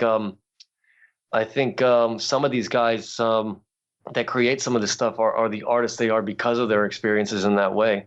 And again, I'm not boasting. I'm just objectively thinking here, because of my experiences. And it's how they take in that inspiration too. And I think, going back to our like almost discussion of time, the great equalizer of cosmic time is inspiration, is feeding off one thing into the other, because it connects us all as far back as possible. Just going back to the inspiration where the void comes from. Lovecraft wrote about these unknown, indescribable things. And then Del Toro wanted to make this version of that no one's ever could even comprehend. But there was no explanation as to what that was, and there was no payoff. And the fact that was indescribable and unknown that inspired this other piece of art. They want this fucking beginning, middle, and end story structure that really wouldn't fit into Lovecraft, and they keep trying to do that. And that's why the movies that they have made always fail, because a lot of that shit's up to the viewer to piece in. And I think that the closest thing that you'll ever get to another Lovecraft besides The Void is The Thing. John Carpenter's The Thing. It's pretty much at the Mountains of Madness. It's a cosmic horror picture where you have these people that never figure out what the hell it is. It kind of just goes, it was in hiding for a long time, and they're just sitting there waiting to die because they have no, Childs and McCready are just sitting at the end. It was probably the closest thing to Lovecraft that we had that was successful in the mainstream other than The Void. And you kind of have to be a critical thinker and a much more deep thinker to appreciate that kind of narrative, because you can't just be this soda pop club Boy Scout and be into that shit. It just doesn't work, because the way that a lot of this stuff, the only other type of thing that I can even think, and ironically enough, that project got canceled too, was Sandman. Sandman is a very cosmic experience, but it was done in the form of a comic book. Neil Gaiman was a genius for writing this. But it was done in the form of a comic, and you're following this deity, this dream deity, on a journey to get his powers back through heaven and hell and all these other different realms of reality, and including the reality that we live, which is planet Earth. And you're following him on this journey. And he even did a prequel called Overture. It was like a 5-book series. I bought it immediately. Just a fucking masterpiece. Yeah, I mean, it's so good. And on top of that, they go to put the movie together, and what's that little prick's name, man? I can't remember his fucking name. That little dude looks like a 12-year-old boy. That could be a lot of people. Joseph Gordon-Levitt. He played Morpheus. Okay, and I didn't see it, but I was willing. I'm like, okay, cool. Let's see what he does. He's a pretty good actor. I don't really see him as Morpheus. Morpheus has the long face and the big hair, and he's like dark looking. And that dude looks like a fucking 10-year-old kid. But he was in charge of the project, and he was working with Gaiman on it. And the only interview that Joseph Gordon-Levitt put out on it when they asked him about it before it got canceled was, he's like, this isn't going to be some action-packed movie. This is going to be a very different type of movie. There's going to be action, but it's not going to be what you're normally into. And guess what? 6 months later, boom, done, gone. Yeah. And it's like, you can't put that kind of shit in the mainstream. Now, going back to what you were saying before about the idea of characters changing, I don't really think that the characters in the art or the stories that we tell as human beings need to change. I think what needs to change is the mentality and what people are willing to accept as storytelling. And I think a lot of this just has to do with intellect and knowledge. Like you have a lot of people that are more focused on the Kardashians and American Idol, and those are the kind of people that have made nerd culture huge, because they don't necessarily care about comics or anything. They just want to see Groot run around and say, I am Groot. And that gets their fucking rocks off. Like there's no sense of depth to those type of people. And that's why you'll never see, that's why you'll probably never see Guillermo del Toro, a notoriously amazing artist, make a Lovecraft in the mainstream. It just won't work. Because people aren't ready for it, and they may never be ready for that kind of art. And this is why I never brought it to burden myself with, being in the comic scene, or never being kind of my artwork never really being accepted and getting types of jobs in the industry, or never even winning awards with my books, because I'm not making the kind of art that those motherfuckers want to see anyway. I'm going to have a very specific type of audience that's going to be very much into anthropology and fantasy and lore, in a sense like a Poe or a Lovecraft in that way. Not to say, again, I'm not boasting. I'm not saying that I'm on the level with these guys. I'm just saying that I'm more akin to those type of artists that will never probably be in the mainstream. than as to someone that will write a pop culture book. That was perfectly fine. I'm not bashing them for it, but that will sell 1 million copies the day it releases. It's just not. It's not the kind of shit that I wanted to do. When I started making connections at Dark Horse, I started to show my work. They really liked the stuff I was doing, but they wanted me to paint big tits and robots. And I'm like, I didn't bust my ass for 10 years to just do that shit, dude. Like, you put me on the Silent Hill project, I'll bust out some really badass shit for that. Well, we got these guys for that. All right, cool. Well, I don't want to paint all that other bullshit. It's just not what I want to do. I worked my ass off to expand my mind, to grow my heart and my skills, to do something that I felt, was meaningful to me and can leave somewhat of a decent mark on the world. I don't want to contribute to the mass dumbing down of the population. And again, I'm not saying that I don't enjoy good pop culture. I enjoy it like as much as the next fucking guy. I'm looking forward to with my girlfriend to go see fucking Ragnarok Thor. I want to enjoy it, but that's not the kind of artwork I want to make personally. I don't know if that makes sense. So I don't really necessarily think that people, the characters and stories need to change. I just think that people need to fucking grow up a little bit and get a little bit more experience under their belt before we can start getting things like The Void or HP Lovecraft, and where we have more people listening to dialogues like this and dissecting this kind of entertainment, this kind of art that really does change the mindset of of mankind. Because artists that make really interesting stuff, it's always this stereotype that they're never really appreciated until they're dead, because it has taken a while for the collective consciousness to grow to the level that motherfucker was at. I think Edgar Allan Poe was dead 3 years before anybody gave a fuck about the guy. That's crazy. He was just dead and buried, and somebody picked up the Telltale Heart and go, and holy fuck, this is a masterpiece. You know what I mean? That's just crazy. So it really takes the world time to catch up to somebody that's truly in tune with the world around them and pumping out really amazing work. I think Lovecraft, his work didn't take off. I mean, I know he had a cult following in his day. But he died broke. He died young. He died in his 40s from some stomach illness or some shit. Yeah. Yeah. And it took a while for his shit to take off. It just takes a while for the collective consciousness to catch up to the genius of something like a Lovecraft. I don't know. It's just a very interesting thing. And I think that the entertainment industry it's there for one thing, and that's just there to entertain. It's like what you say about drinking a bottle of wine at the end of the night. That's mostly what people use it for, as a kind of a sense of substance abuse in a way, to get out of the fact that they just work 9-10 hours and they're busting their ass. And that's totally fine, man. People work hard, they want something to enjoy, and they want to shut off for a while. But yeah. And I don't want to sound like a selfish guy, but because I'm in this 100%, I was always looking for something a little bit more, and that's why I've spent my life traveling and seeing things and growing my work in that way. And the more I travel, the more I grow in the mind and the heart. I feel more alone, because the more you grow in your mind, the less people you have to relate to, and I think that it makes me. I have like a Dr. Manhattan complex. I'm like drifting away from reality, because I'm seeing more things and I'm experiencing more things than my friends can fucking relate to. So I end up spending more time alone writing all this madness. I'm actually writing a horror book myself, which I don't want to talk about too much because it's probably my best work yet. But I sit here and I look at this book and it's done. And I wrote this a couple of years back, but I wanted to do the Zero Mirror first. And I'm looking at this thing and I'm like, how the fuck could I write? I couldn't write this now. I'm a little bit more content and self-aware. I could never write this book now. I wrote this at a kind of a dark time in my life.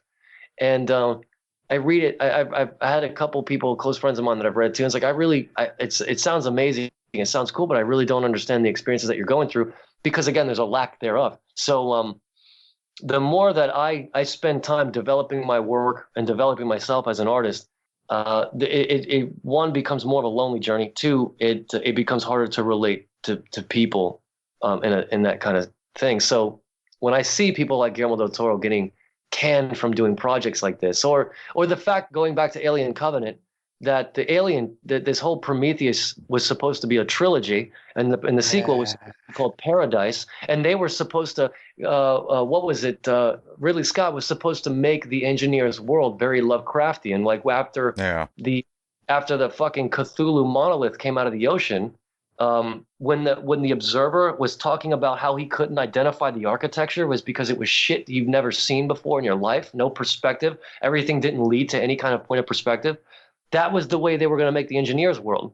But again, it didn't. Everyone bitched about it in the mainstream because they're tools and they're uneducated and they didn't understand Prometheus, which I don't understand how you couldn't if you just paid attention. It goes back to what somebody was saying about being spoon-fed and shovel all this garbage in horror movies. So they didn't like it. They bitched about it. And then it got passed off to that dude who did District 9. Then he fucking failed because he didn't want to do it. Then he took it back and it went through so many re-edits. And then we got handed this piece of shit called Alien Covenant, where David shows up and just fucking nukes everybody in the engineer world. And that's what the fuck we wanted to see. We wanted to see the engineers world. We wanted to see this ancient race of fucking creatures that created humans. I didn't give a fuck about David creating xenomorphs. We've already seen this movie. The last 30 minutes of the movie is Xenomorph chasing everyone down and eating everyone alive. We've seen that shit 100 times with no already. plot. With no plot. And Ridley Scott just going, fine, here, you want this? You wanted this the entire time? Fine. So we had the opportunity to get handed a fucking brilliant masterpiece of a trilogy of something that we've never seen before. A brand new story with a brand new set of creatures and a brand new lore of in the mainstream, and all the fucking sheep complained, and then we got handed the same shit, and then they loved it. They ate it up. They thought it was fucking cheesecake with fucking raspberry cream. Dude, it was fucking upsetting and disappointing. So I waited 5 years for this fucking sequel to come out to something that really I felt was unique.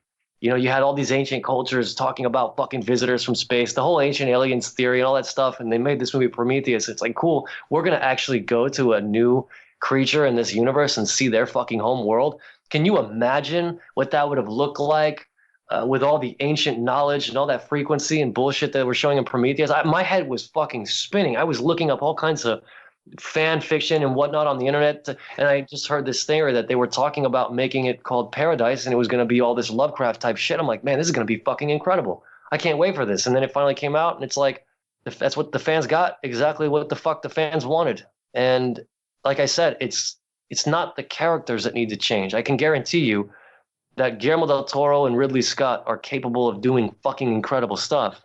Like, what's this guy? Terry Gilliam does some really interesting stuff. But they know that they have to do shit that's going to sell to these fools and that the producers are going to want to get a dime from. So it's the people that, again, have to evolve to the level of their mind to be able to accept different things instead of just being handed another Spider-Man remake or another origin story, or, oh my God, they're going to remake The Crow. Oh my God, Ghostbusters being remade. Give me a break. We'll see if we ever get that Crow remake. They've been threatening that for a long time.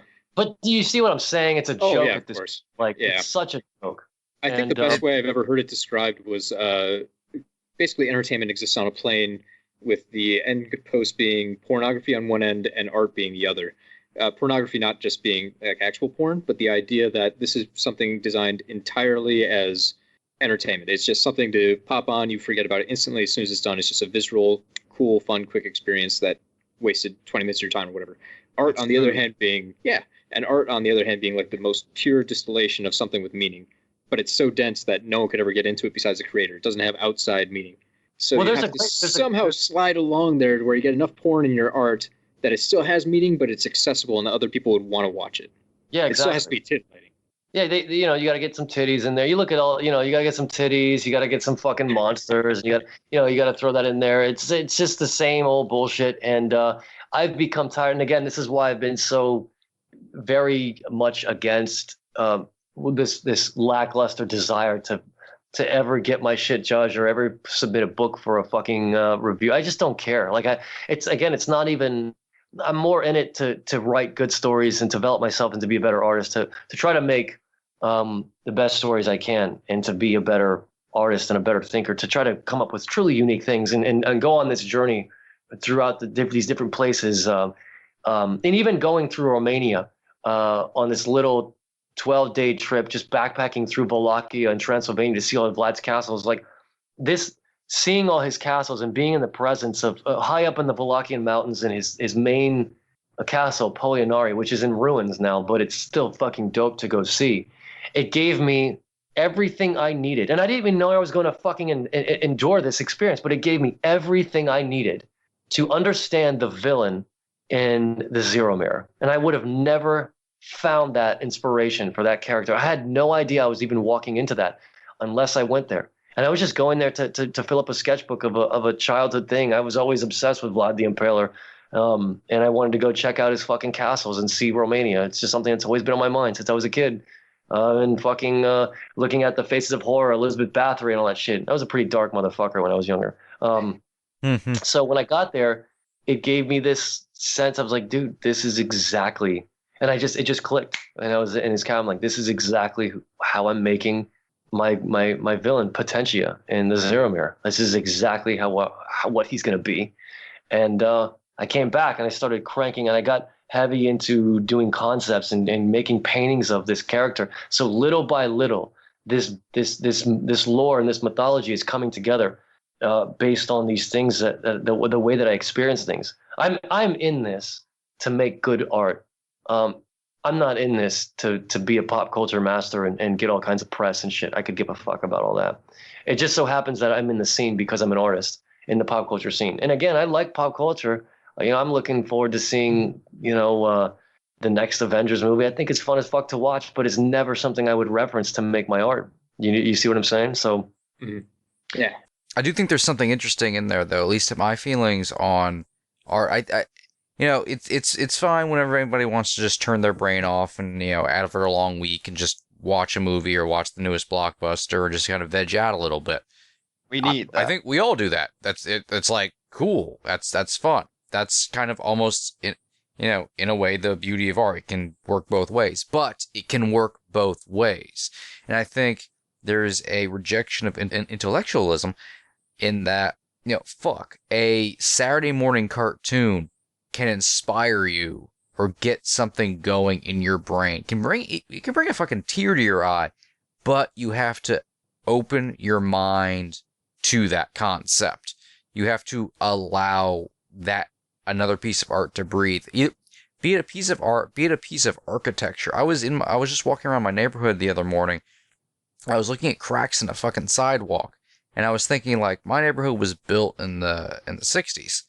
And I started going back to, like, okay, this is when somebody was laying the concrete for this sidewalk, and then this is everything that's happened to it since then that cracked this sidewalk. Be it weather or stress, people walking on it, all the people who've ever walked on this. And it also all goes back to the moment that fucking person laid that sidewalk down and laid that concrete down. And I thought, like, the concrete was, shipped here from somewhere else. Or even when you enjoy a good meal, like, enjoy a fresh meal. Think about all the places that food came from, all the farmers that grew it, everything else. When you can experience so much from, you can watch a shitty fucking Transporter sequel, and you can get something from some people. Transporter sequel with Jason Statham? I It did. could be the Ed Screen remake. Sorry, go ahead. I was just like, I haven't heard anybody reference that movie in years, dude. I don't know why my mind went there, but you can even grab a piece of iconography from that, him in a fucking black suit, and something will fire off in your mind that has nothing to do with that.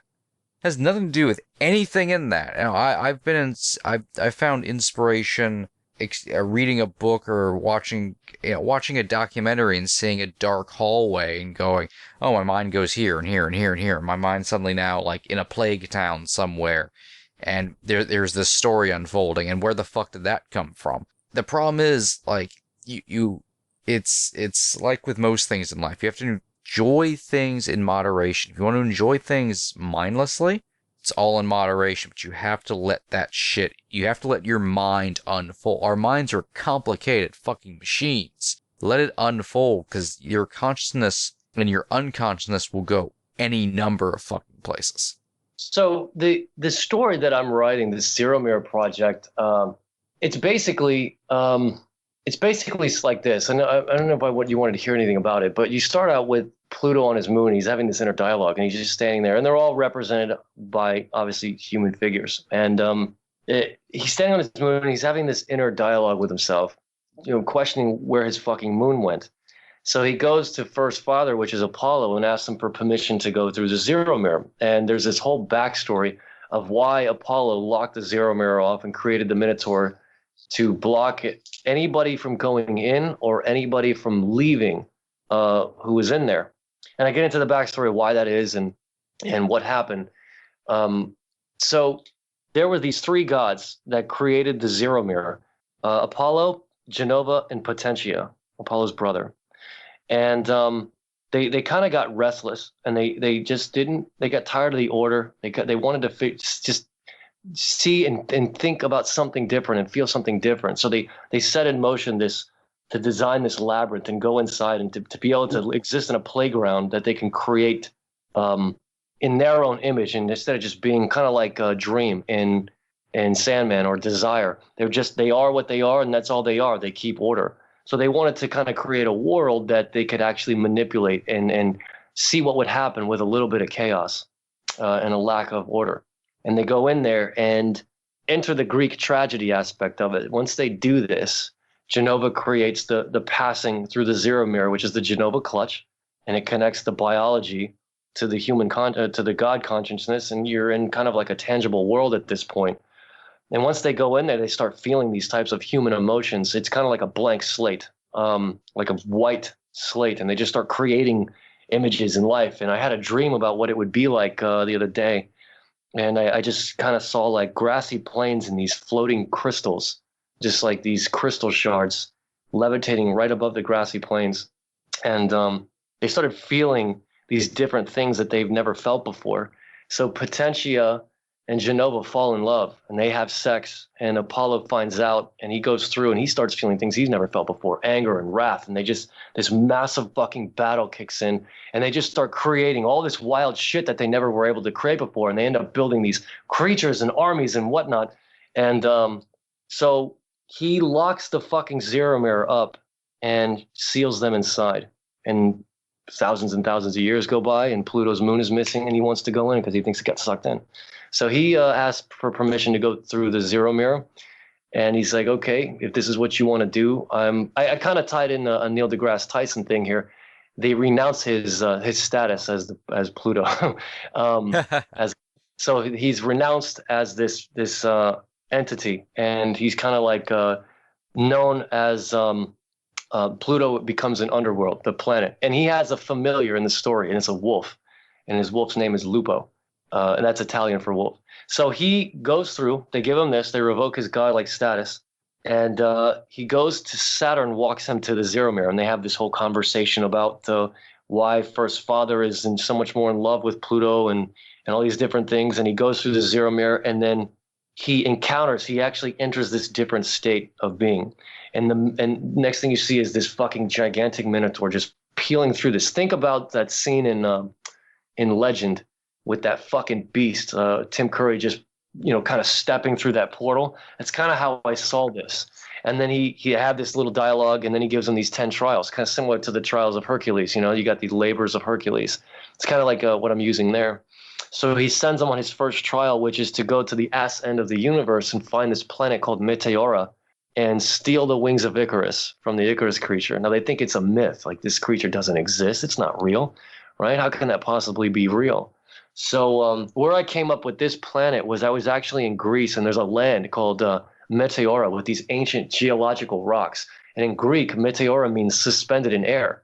So you have these massive pillars just towering into the sky, and at the top of these fucking pillars, there's these monasteries that the monks would pray in. And I thought this would be so fucking cool to have, like, I'm looking at this thing, these landscapes when I was there last couple years ago, and I'm thinking, this would be so cool if there was a giant fucking condor that just fucking came out of the sky and just landed its talons right on these big ass pillars. I'm like, that's it. This will be the fucking homeworld of Icarus, and he's the only fucking thing that resides. This is his planet, and I'll call it Meteora. So he goes to this planet Meteora to find Icarus to steal his wings, and they get into a conversation about it, and he ends up completing his first trial. I don't really want to tell you how. And then there's a second trial, which is based on creatures that I created called tetrahedral. So these druids that control and track time, and they have this hourglass that is the embodiment of all time. and they are pretty much the masters of time in this universe that have created. So there's these creatures in the universe that are wanting to absorb these elements from this planet called Atlas, where these druids live. So Pluto's second trial is to go and stop this invasion on planet Atlas and bring the Minotaur, the hourglass, the ancient hourglass artifact. So it goes on and on and on until the last trial. I really don't want to tell you what the last trial is because it's kind of a cool thing that happens.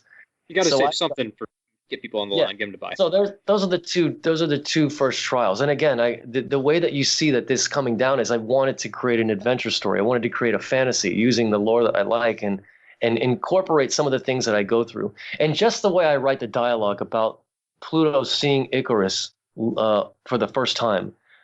Icarus in my story is half condor, half man. I've always been fond of condor as an extinct bird, and I thought that would mean a lot if we had just one of these one of these creatures living on this planet.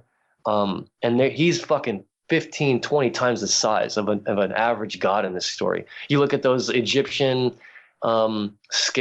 figured scales and their ruins out there, and you have like the 3-step bucking scale. You look at the smallest one is like a god, and the biggest one is like Icarus in my story. So the way he's describing how fucking slow his gigantic wings flap, and how he's counting every heartbeat that he has until they complete one full fucking cycle.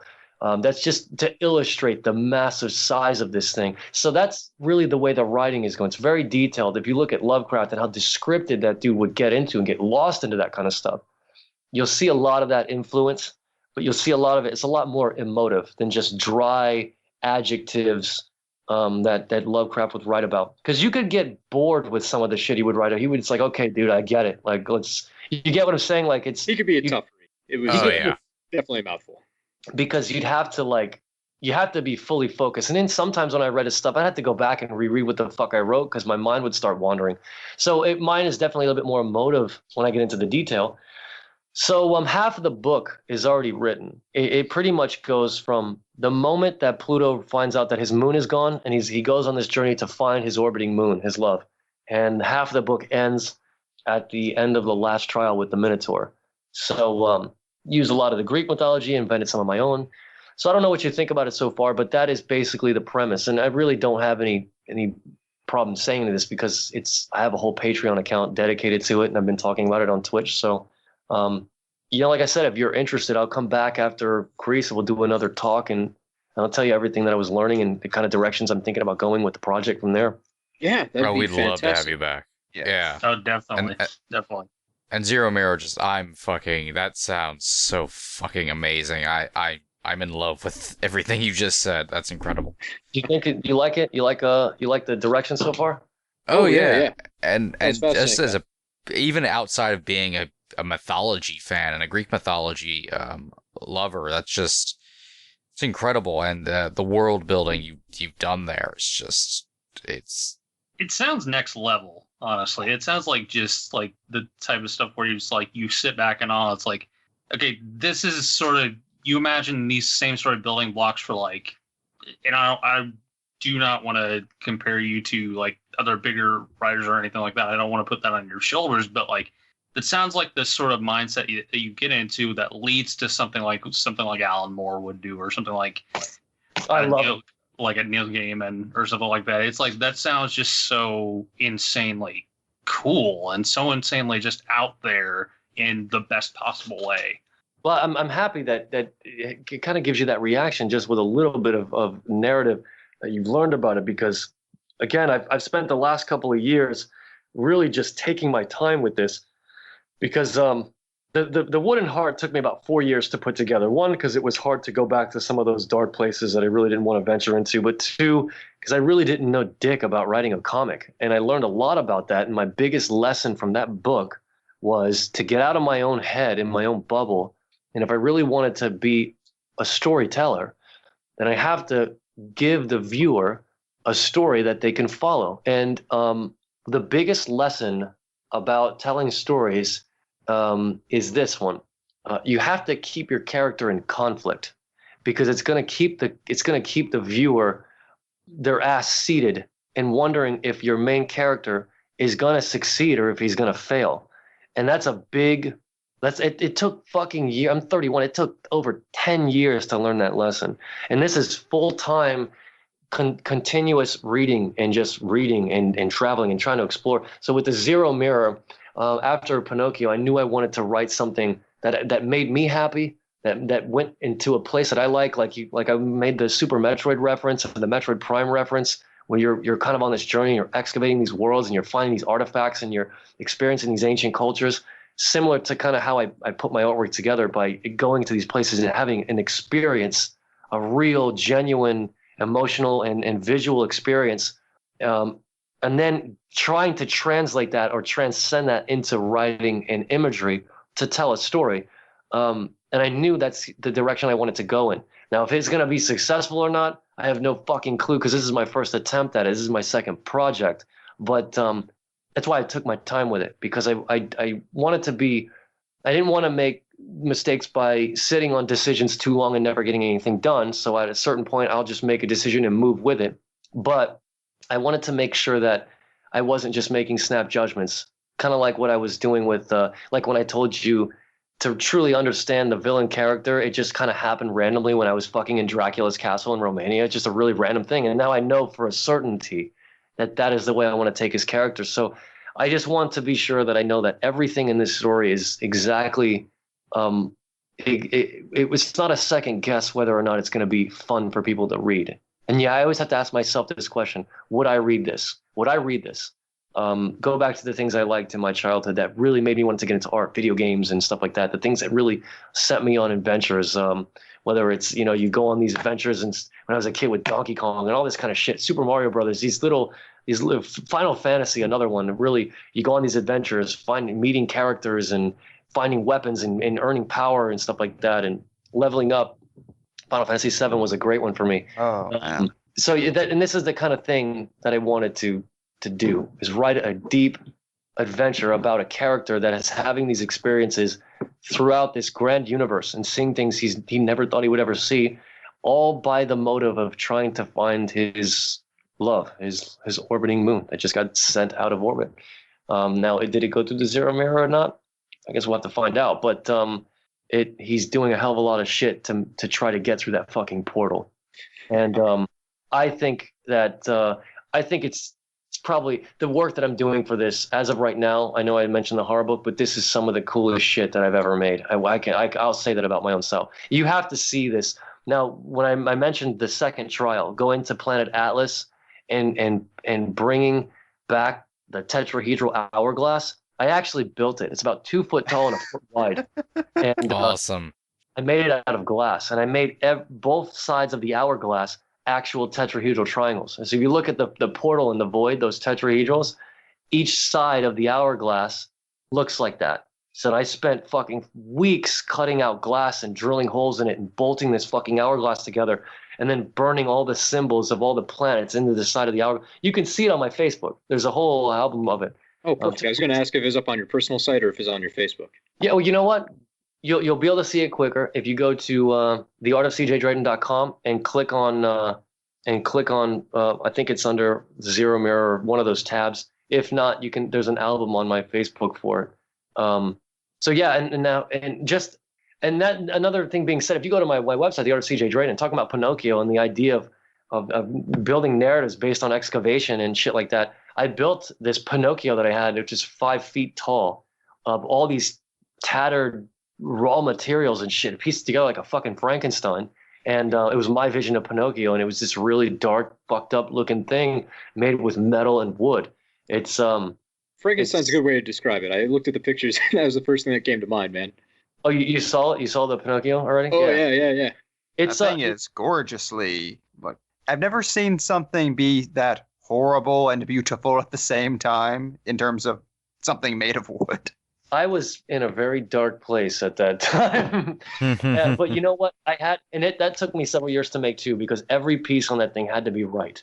I didn't want to make anything. I didn't want to buy anything for it. I wanted to piece this thing like a mosaic, like as if you were in this little villa in Italy and some dude was actually building a child. I would like, and thinking that this thing could come to real life by a fairy giving it a soul. I wanted to make it look like this would be the real interpretation of what that fucker would make. And I wanted to make it look like it was an artifact that you found in this guy's house. Again, the whole excavation thing.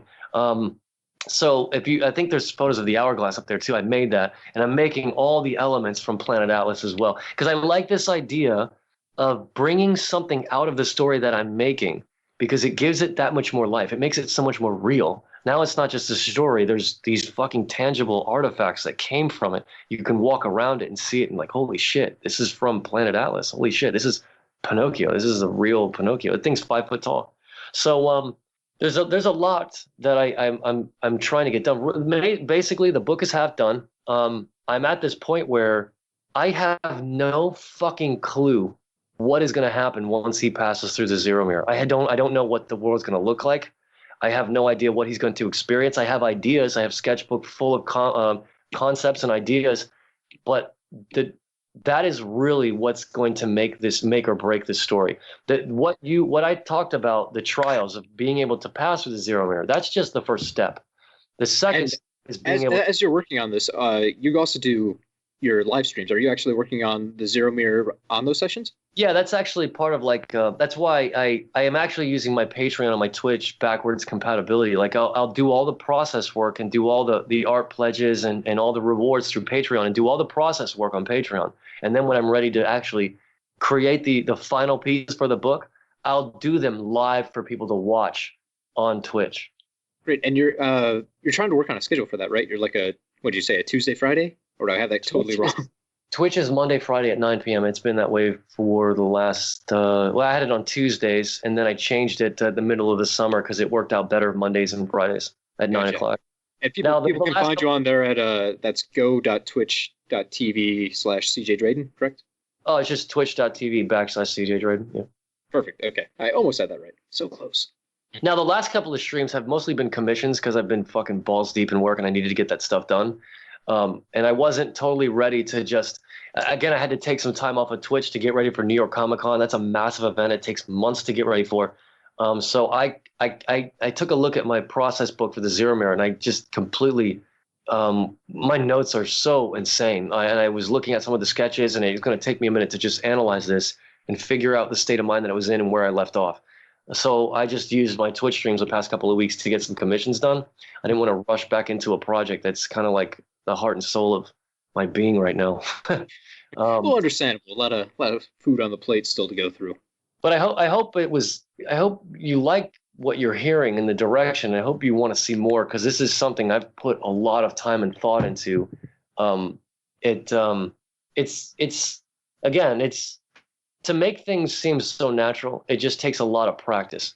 And it's because it's funny how that works, isn't it? Like it seems like it should be natural. It should be naturally coming to you, but no, that's the hardest shit to make it look like it's not forced. Years and years and years of training. Like some people will just see me bust shit out at a show. It's like, how the fuck do you make that look so easy? It's like 10 years of fucking putting razors on the glass, man. I didn't just fucking come out of the womb, painting.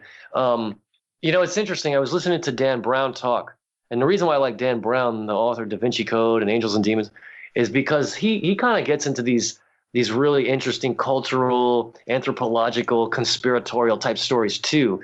And he's kind of on a similar journey. If you look at his Facebook, he's more of a Boy Scout. I'm not that fucking clean cut. That guy doesn't like, I openly fucking drink whiskey and smoke cigarette. I don't give a fuck, dude. I am so, what's that dude? Hunter S. Thompson, dude. That's who I am.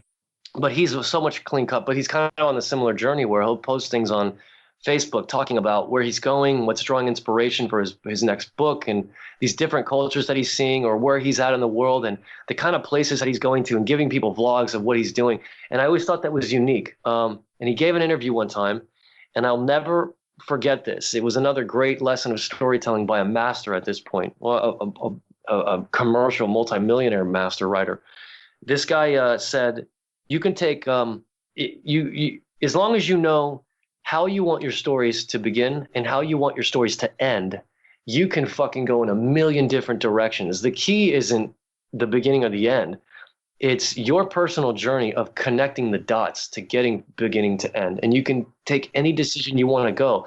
And those dots, the dots connecting that is entirely up to you. It's just up to you really have to decide how you want to handle how your character progresses. So when he's talking about Robert Langdon and the Da Vinci Code and how he wanted to get from point A to point B in this whole journey of this character that Tom Hanks plays, he goes through a lot of different the chaos of what that guy must have to go through because of all the knowledge and art and the shit that this guy's researching to write his books. It must just be a nightmare. You know what I mean? Like to write something like the Da Vinci Code, all these paintings and all this shit, all this religious shit he writes about, all this conspiratorial Illuminati bullshit he writes about. It must be a nightmare to go through all this ancient history to figure out what kind of journey you want your character Robert Langdon to go on. And it really it really kind of gave me a sense of like almost like a sense of happiness, but sadness too, because it was like, fuck, I am so in control of what my character Pluto does in this universe I'm building, but shit, there's a massive universe out there. Where the fuck am I going to have him go? Then you just have to narrow it down. What are you passionate about? What are you seeing? And just take your time with it. Like, you know, again, when I went to Meteora, I just kind of knew. I just, in my imagination, what if a giant fucking condor, like the size of a small city, just landed right on these rocks with its massive talons? I was like, dude, that is in my head right now. That is Icarus. That's exactly what Icarus is going to be. This massive fucking creature that just you could breathe, exhale and inhale 4 times before that thing completes a wing flap cycle. That's the kind of sheer size that I would love this thing to land on these giant rocks. And it just takes time and to put your mind in the state of mind to create those kind of things. So I don't know. I'm looking very much forward to going back and seeing, after 2 years of study and creating art and doing all these different things for this project, the Zero Mirror, where my mind will be and what I'm going to feel and think about when I'm sitting at the Acropolis or at the Temple of Poseidon, or if I make it down to Crete and go see the Labyrinth. I'm just so anxious to just let my mind fucking roam again. It's just going to be the coolest thing in the world, man. Yeah. Well, I can't wait to see how you put all those dots together. You're going to have to come back, keep us updated. I want to hear more about this as it comes together. If you guys at home want to check out more of CJ's work, go to his Patreon page, CJ Draden. You can go to his Twitch stream or his personal website, theartofcjdraden.com. You can see some examples of the work he's done actually on glass, which is fascinating to me. I didn't realize that was a medium. Oh, I didn't even mention that. I didn't even think to mention that all my stuff. I think I dropped it in there as a bomb once with razors and glass. Yeah, I paint on glass with razor blades and all kinds of different like tools that I make. It's it awesome. looks fucking It's incredible. awesome shit. Yeah, you guys are going to love it. You have to check it out. It's all on his website. He does commissions too, so if you really want a piece, there you go. Although it sounds like you're pretty busy at the time. I don't know if I'm hurting you with a workload. Anyways, that has been Box Office Pulp. Thanks again, CJ, for joining us tonight. I'm extremely grateful to be on, man. I'm happy that we got to get this in before I left. I just thought it would be cool to do one before we left and like come back and we can talk about make another segment of what finishing up this conversation after I come back. Yeah, I'm really excited for that. Yeah. All right, everybody. That's Box Office Pulp, and that's a wrap.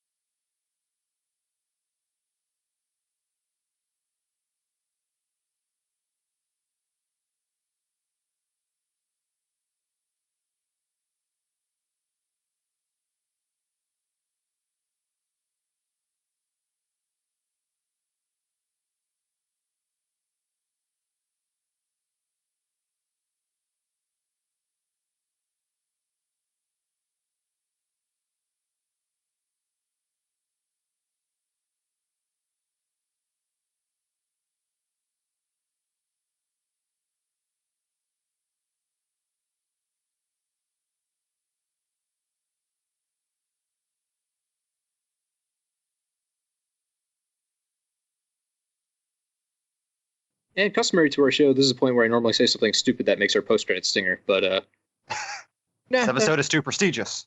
Too prestigious. Too prestigious. Is it still recording? Yeah. We normally let them run for a couple minutes in case someone accidentally says something really funny. Oh, okay, It gotcha. occasionally happens. Well, Mike, Okay. man, I appreciate you reaching out to me about this. You have to remind me, where the hell did we meet again? I've had so much shit in my mind the last couple of days. Baltimore Comic Con. That's I right. bought that pinhead off of you. We talked about we ended up talking about Clive Barker for a while and That's the right. Void. Yeah, And Did I tell you I met him once and he was talking about doing an animation together? What? shit, Shit. really? No, you didn't mention this at all. Yeah, I met him in Orlando, Florida, and it was a very random coincidence because at the time I had no fucking idea who I was even talking to, and the guy just walked up to the table, and he's like, "This is quite interesting," and he was a handicapped man, and he was with his daughter. I guess it was a stepdaughter because, or I could be his daughter, but she was black, and I didn't put two and two together. So anyway, she comes up to the table. She's like, "Hey, listen. My father would like to talk with you about this." And I was like, "Yeah, come on, sure. I'd love to talk to you guys about my artwork." So she starts talking to me about this, and I start getting into that whole Draden mentality, and I'm just fucking going psychotic and getting heavy into detail. And he shows up, and he's right in the middle of a conversation I was having with his daughter, and we just fucking started talking for 45 minutes, and it was really sad because it looked like he was paralyzed in one of his arms. He couldn't raise his fucking arm to shake my hand. And then he drops the bomb 45 minutes into the conversation. He says in a really weird English accent, "Yeah, this is really cool stuff. And well, just so you know, I'm Clive Barker." And it was just like, fucking joy. And You got to start with that. You can't like bury the lead 45 minutes into the conversation. But it was weird because I was so confident and smooth and talking. I was just bullshitting with these two people about my artwork. And then he says that, and then I was kind of like, so He noticed. He had to knock you down. And then I just fucking didn't know what to say, and I was like, "Man, I can't even fucking believe you're over here." He's like, "Well, I'd like to keep in touch. I would like to. I'm starting to get into animation, and I think this would just be so cool to get into animation. I've never quite seen anything like this before." I'm like, "Fuck yeah, this would be amazing." Sure thing, Mr. Barker. Anything you say, sir. But it was kind of sad because he looked like he was on his way out. Like he's had a lot of pretty bad health issues the last few years. But from my understanding, I mean, obviously I don't know the guy firsthand. He's doing better now. I think he's been doing better. Well, I kept in touch with his daughter, and he gave me his email, and I kept in touch with his daughter, and she's been super cool about letting me know what the hell was going on. And eventually, the communication just broke off because I guess he got into some fucking scandal with one of his partners, and he was getting sued for giving the guy HIV or some shit. And I don't know if you heard about this, but it was all over the news. Like, so I just kind of let it go at one point. So he emailed me. He just said, "Hey, listen, it was great to meet you, and hopefully we can fucking talk about doing some work together." And that was fucking back in 2011. And I think I had a couple of emails back and forth with his daughter from there. But other than that, nothing ever came of it. But just the idea that this guy stopped and looked at my shit and I was able to impress him was kind of cool. Like, you know, and this was... Oh, yeah. Hell yeah. Young. Fucking surreal. It's my dream to meet Barker. I just want to have a conversation with Barker so bad. He's brought so much inspiration to me. I think his daughter was taking over some of the business because he was trying to focus on a children's book or some shit. And I'm thinking, I don't think you should do a children's book, dude. Like, you know what I mean? Like, I think his daughter was trying to run some of the Barker horror estate, and I guess he was getting signed by a publisher to do a children's. They really wanted him to do a children's book. I'm like, how the fuck is that even going to be possible? Yeah, the kid will need shrinks, you know? Like he did do it too. Was it Aberrant? Is that what it was? Yep. Aberrant. There's all these different worlds and lands, and they were at war with each other or some shit. Yeah, really, when I read that, it actually sounds really fascinating from a lot of the stuff I've read about it. There's several books. There's several books to this, right? Yeah, doing kind of a series. Yeah, I think that is something big he wanted to do in animation for a while, too. But I think so this is what he was talking about. I had no idea what the fuck he was talking about because after he dropped his name, I lost coherence. Yeah. Also, I just want to say I looked it up. Clive Barker was victorious in that HIV lawsuit. Oh, really? He was. So I think it was after that fucking Hellraiser, Hellbound Heart money. Because when we lost contact was around that scandal, and I think he was just trying to keep his fucking head down. Yeah. Out of curiosity, have you guys ever seen the movie Spring? It just really reminded me of the conversation of everything we talked about tonight. I haven't. No. So it was a fairly low budget thing from like 2014, but basically a guy goes from the U.S. to live in Italy. He's kind of like on the run. He falls in love with a girl there. And it turns out she's actually like a primordial Lovecraftian monster who's been like alive since Pompeii. But her deal is like if she ever basically takes a mate, she loses her immortality and she gets a chance like once every 100 years to ovulate. What is So, this? It's a movie called Spring. So it's kind of like a Lovecraft meets romance kind of type deal. It's a pretty cool movie. So yeah, this guy is trying to convince this girl to basically stop being immortal because he loves her and wants to start a family. But if she does that, then she'll die someday like a normal human being. So it's kind of got that classic like Little Mermaid type kind of folktale-y twist to it. But still lots of tentacle monster action happening on the sides. I'm gonna have to look into this. It sounds cool as hell. And just for the record, whenever I see like tentacles and squigglies in movies, I always just think Lovecraft, and because they always do that shit. Guillermo del Toro does it a lot. You look at Davy Jones from Pirates of the Caribbean, like there's all these Lovecraftian like bombshells. I wanted to ask you before we end the call. We're on this Greek mythology thing, but I wanted to talk about M. Night Shyamalan too, because he wrote he's writing a really amazing trilogy right now, and he's already put up the second one for Unbreakable. And when you look at Unbreakable, Samuel Jackson had a line in that where he's talking about comic books and how comic books are a last link to something that somebody felt somewhere in life. And he related this to the idea that the Egyptians would draw on walls. They had their gods, and all these different mythologies had their gods. And the current lore of the contemporary is comic books. And he thinks that it was something from an ancient past. That's something that somebody felt in some time in their life and was able to do with whatever instinct that they had to fly or be invisible. And that's got like caught up in the fucking commercial machine and became just something that people would sell for money. And that's why people lost touch with those emotions to feel empowered, like Bruce Willis's character, to be unbreakable in the sense. And Sam Jackson was super and highly intelligent, more than the average individual could be. And I wanted to know what you guys thought about that. But then relating to our previous conversation with religions and lores, and then commercial content today, and because it's a very interesting take. Even as an argument, if you were sitting down with M. Night Shyamalan, like where did he come up with that idea? Or is it just comic books, or just for the pop culture and just to shut our minds off? Or could they necessarily be held on the pedestal of Poseidon and Zeus and Hera and the fucking Titans and Uranus and all these all those gods, and the Norwegian gods too, and the mythological Egyptian gods and all that stuff? Could those very well be put on the same pedestal? And the other thing I was going to ask you was, in terms of Greek mythology movies, what would be your favorite? That's an interesting conversation. Well, with Unbreakable, the thing I've always found interesting on that is Samuel Jackson is convinced of this idea and how important it is to be able to find these heroes. He does everything in that movie so he can find heroes and prove they exist. Bruce Willis knows what he is essentially, but he kind of hides from himself the entire movie. So even if that was the link back to people being greater things, the narrative falls on Bruce Willis saying, I don't want it. I don't want to be responsible for that. I don't want to be looked up to. I don't want to be adored. I'm just Bruce Willis, who's kind of a nondescript dude in that movie.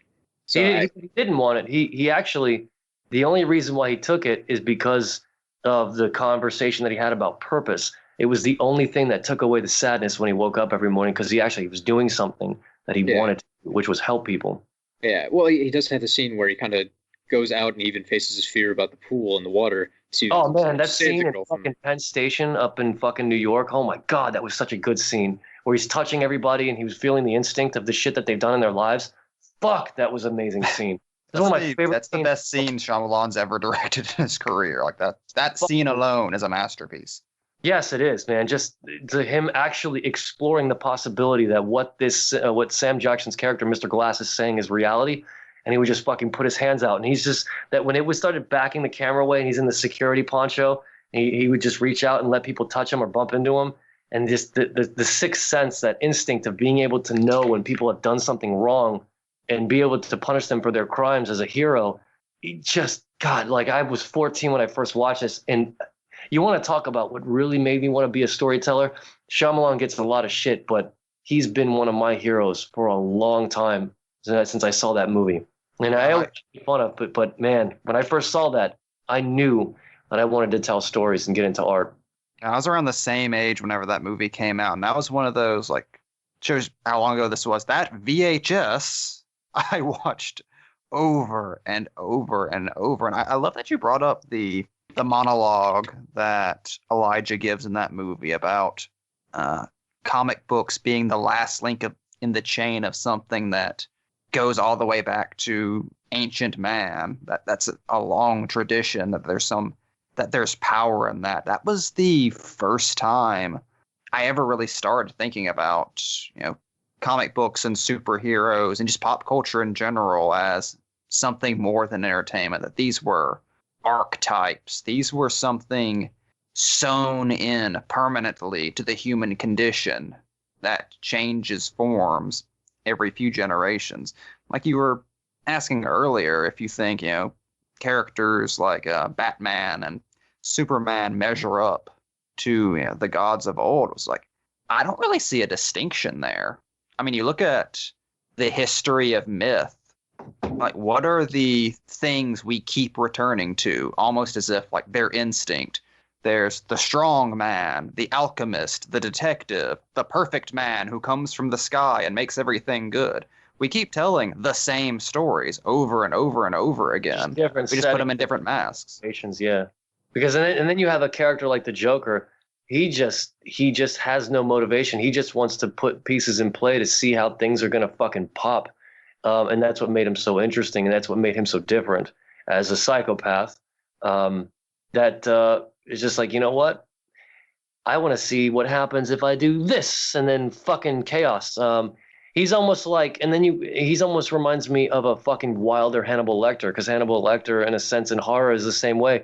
I don't know if you ever watched the TV show with Mads Mikkelsen. Oh, we are huge Hannibal fans. You have no idea. Oh, that show really illustrated just to the depths of how far that guy will go to push people's buttons to get them to break. And he will do it in a way that you don't even know he's doing it. He just wants to see how people are going to fucking react. And that's what makes horror different from the comic scene, because now you're breaching into the human psyche that is a universe in its own. And you never know what the fuck those motives are or where all that shit's coming from. Now, I wanted to ask you, what, in terms of Greek mythology, what would be your favorite, since we've been on this kick, what would be your favorite movies in the pop culture realm? Because there's a lot of bad ones out there, but there's some good ones. I'm sure I'll get some shit for this one because it's not a great movie, but I love the visuals of it. Tarsem Singh's Immortals from a few years back. Oh, that's such a good one. Oh, man, I love that one. I know a lot of people say it's not a good movie, but it's a fun one to watch. I love that scene with his version of the Minotaur fight is a lot of fun. I really like the design work that's going on there, like with the giant head and all the candles around it, and his version of the maze just kind of being like those weird worship area. I love the way that was designed. Where the labyrinth is moving and blocks and shit are intersecting, and it's like a puzzle being completely fucking worked at. It's just such a unique way to do that. Yeah. Or the way he portrays the gods at the end, where there's that all-out battle between I'm forgetting my basic terms here. Cronus's crew and the actual gods coming down. Everything's kind of played almost like a PlayStation game where everything's tampering with speed and you've got your combo moves going on. It's like a big real-time event. Yeah, I love the way he made he gave them. He is a stunning visual filmmaker. Even with The Cell was impressive. He made their designs. You could identify what god they were just by looking at their fucking gear. Like he made Apollo's helmet look like rays of light. I like how what's his face was rolling his fucking Poseidon trident. Just like they just looked cool. And the only thing that disappointed me about it was the Titans didn't really look like Titans. They looked cool, but they weren't. They were just like pretty much dirty dudes. Yeah, they look like a bunch of fucking I don't know. They just look like scarier Oompa Loompas. I mean, my big disappointment in that film is just if you look at the main storyline about, one human trying to stand up and stop, I forget all the character's name, Hyperion from doing his shit. Really not important in the end because Zeus sweeps in and basically takes care of everything once he fails a couple of times.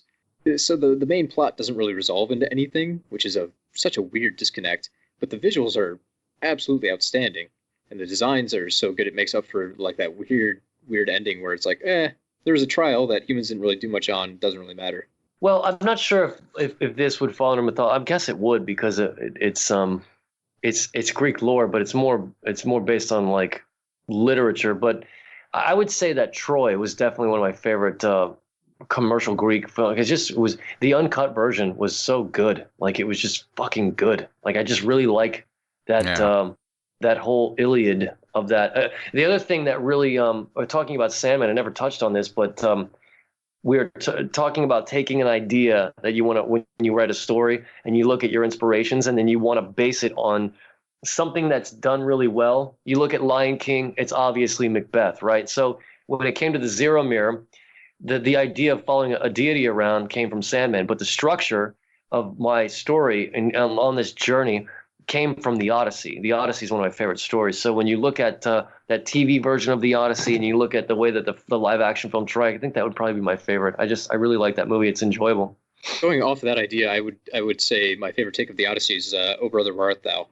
I mean, not a literal adaptation of it, but it definitely follows and takes a lot of cues from that, and the way they're able to transport that into such a different setting and not make it super. The Coen Brothers obvious.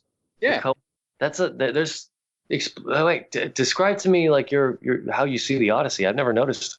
So, such as John Goodman's character is the Cyclops. He's got his eye patch on. He beats up his crew. He takes what he wants from them. They get set back a bunch of times. In the end, he's trying to reach his homeland and his wife because there's a pretender coming back for the throne. One of them gets turned into a frog by sirens. Oh shit! There's went over my head. Yeah, well, that's the perfect thing about it. It's not hammering you with it. They're not kind of winking at the camera every 2 seconds when they make a reference.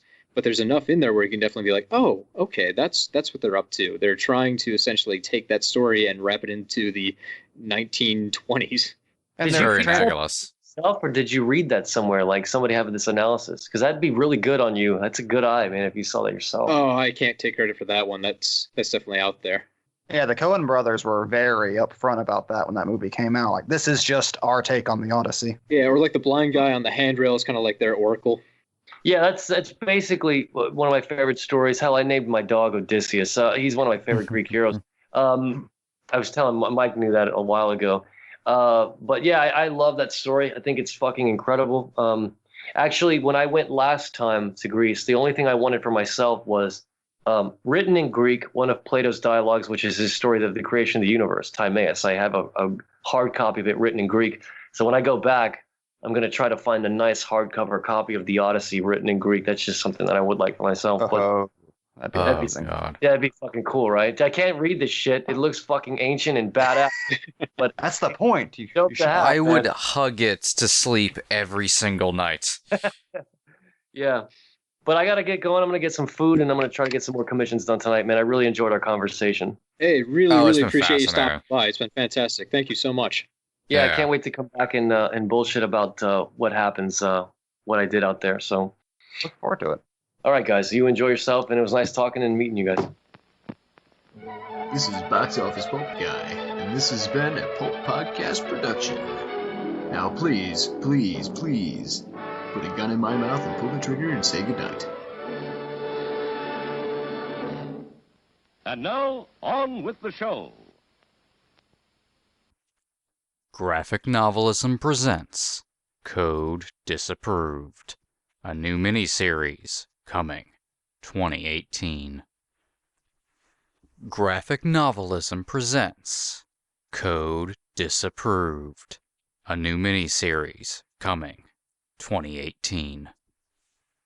Graphic Novelism presents Code Disapproved, a new miniseries coming 2018. A new miniseries coming 2018.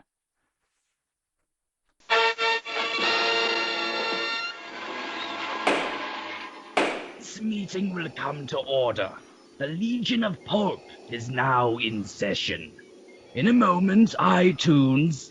Yes, Quizmotron. I was wondering, Emperor Palpatine, if I could perhaps... Box Office Pulp thinks we need a few items to pawn on the black market. Box Office Pulp Guy, you have a podcast dedicated to movie analysis. Pinhead, your pleasure puzzles are deadly. Isaac, you've got corn. Gone? What more do you need? How about a nuclear warhead? What? All other supervillains have them. With a nuclear warhead, I shall leave all other podcasts to tear themselves apart with paranoia. Box Office Pulp wants a magic lasso to hang himself with. Can I get a ship in a bottle kit? I demand more corn. To make my own ship in a bottle. Oh, enough of this. The hell do I look like, Santa Claus? We're wasting valuable time. Right now, my Pope drones are rewriting Apple's code to make our podcast #1 on iTunes. Excuse me, Emperor. Gizmotron, what is it? All Gizmotron wants is pants. A decent pair of pants. Darth Vader wants pants, too. Order! Order! Game is not supposed to be this complicated. Tune in next week at popepodcastnetwork.wordpress.com. I don't even know how I deal with any of you on a daily basis.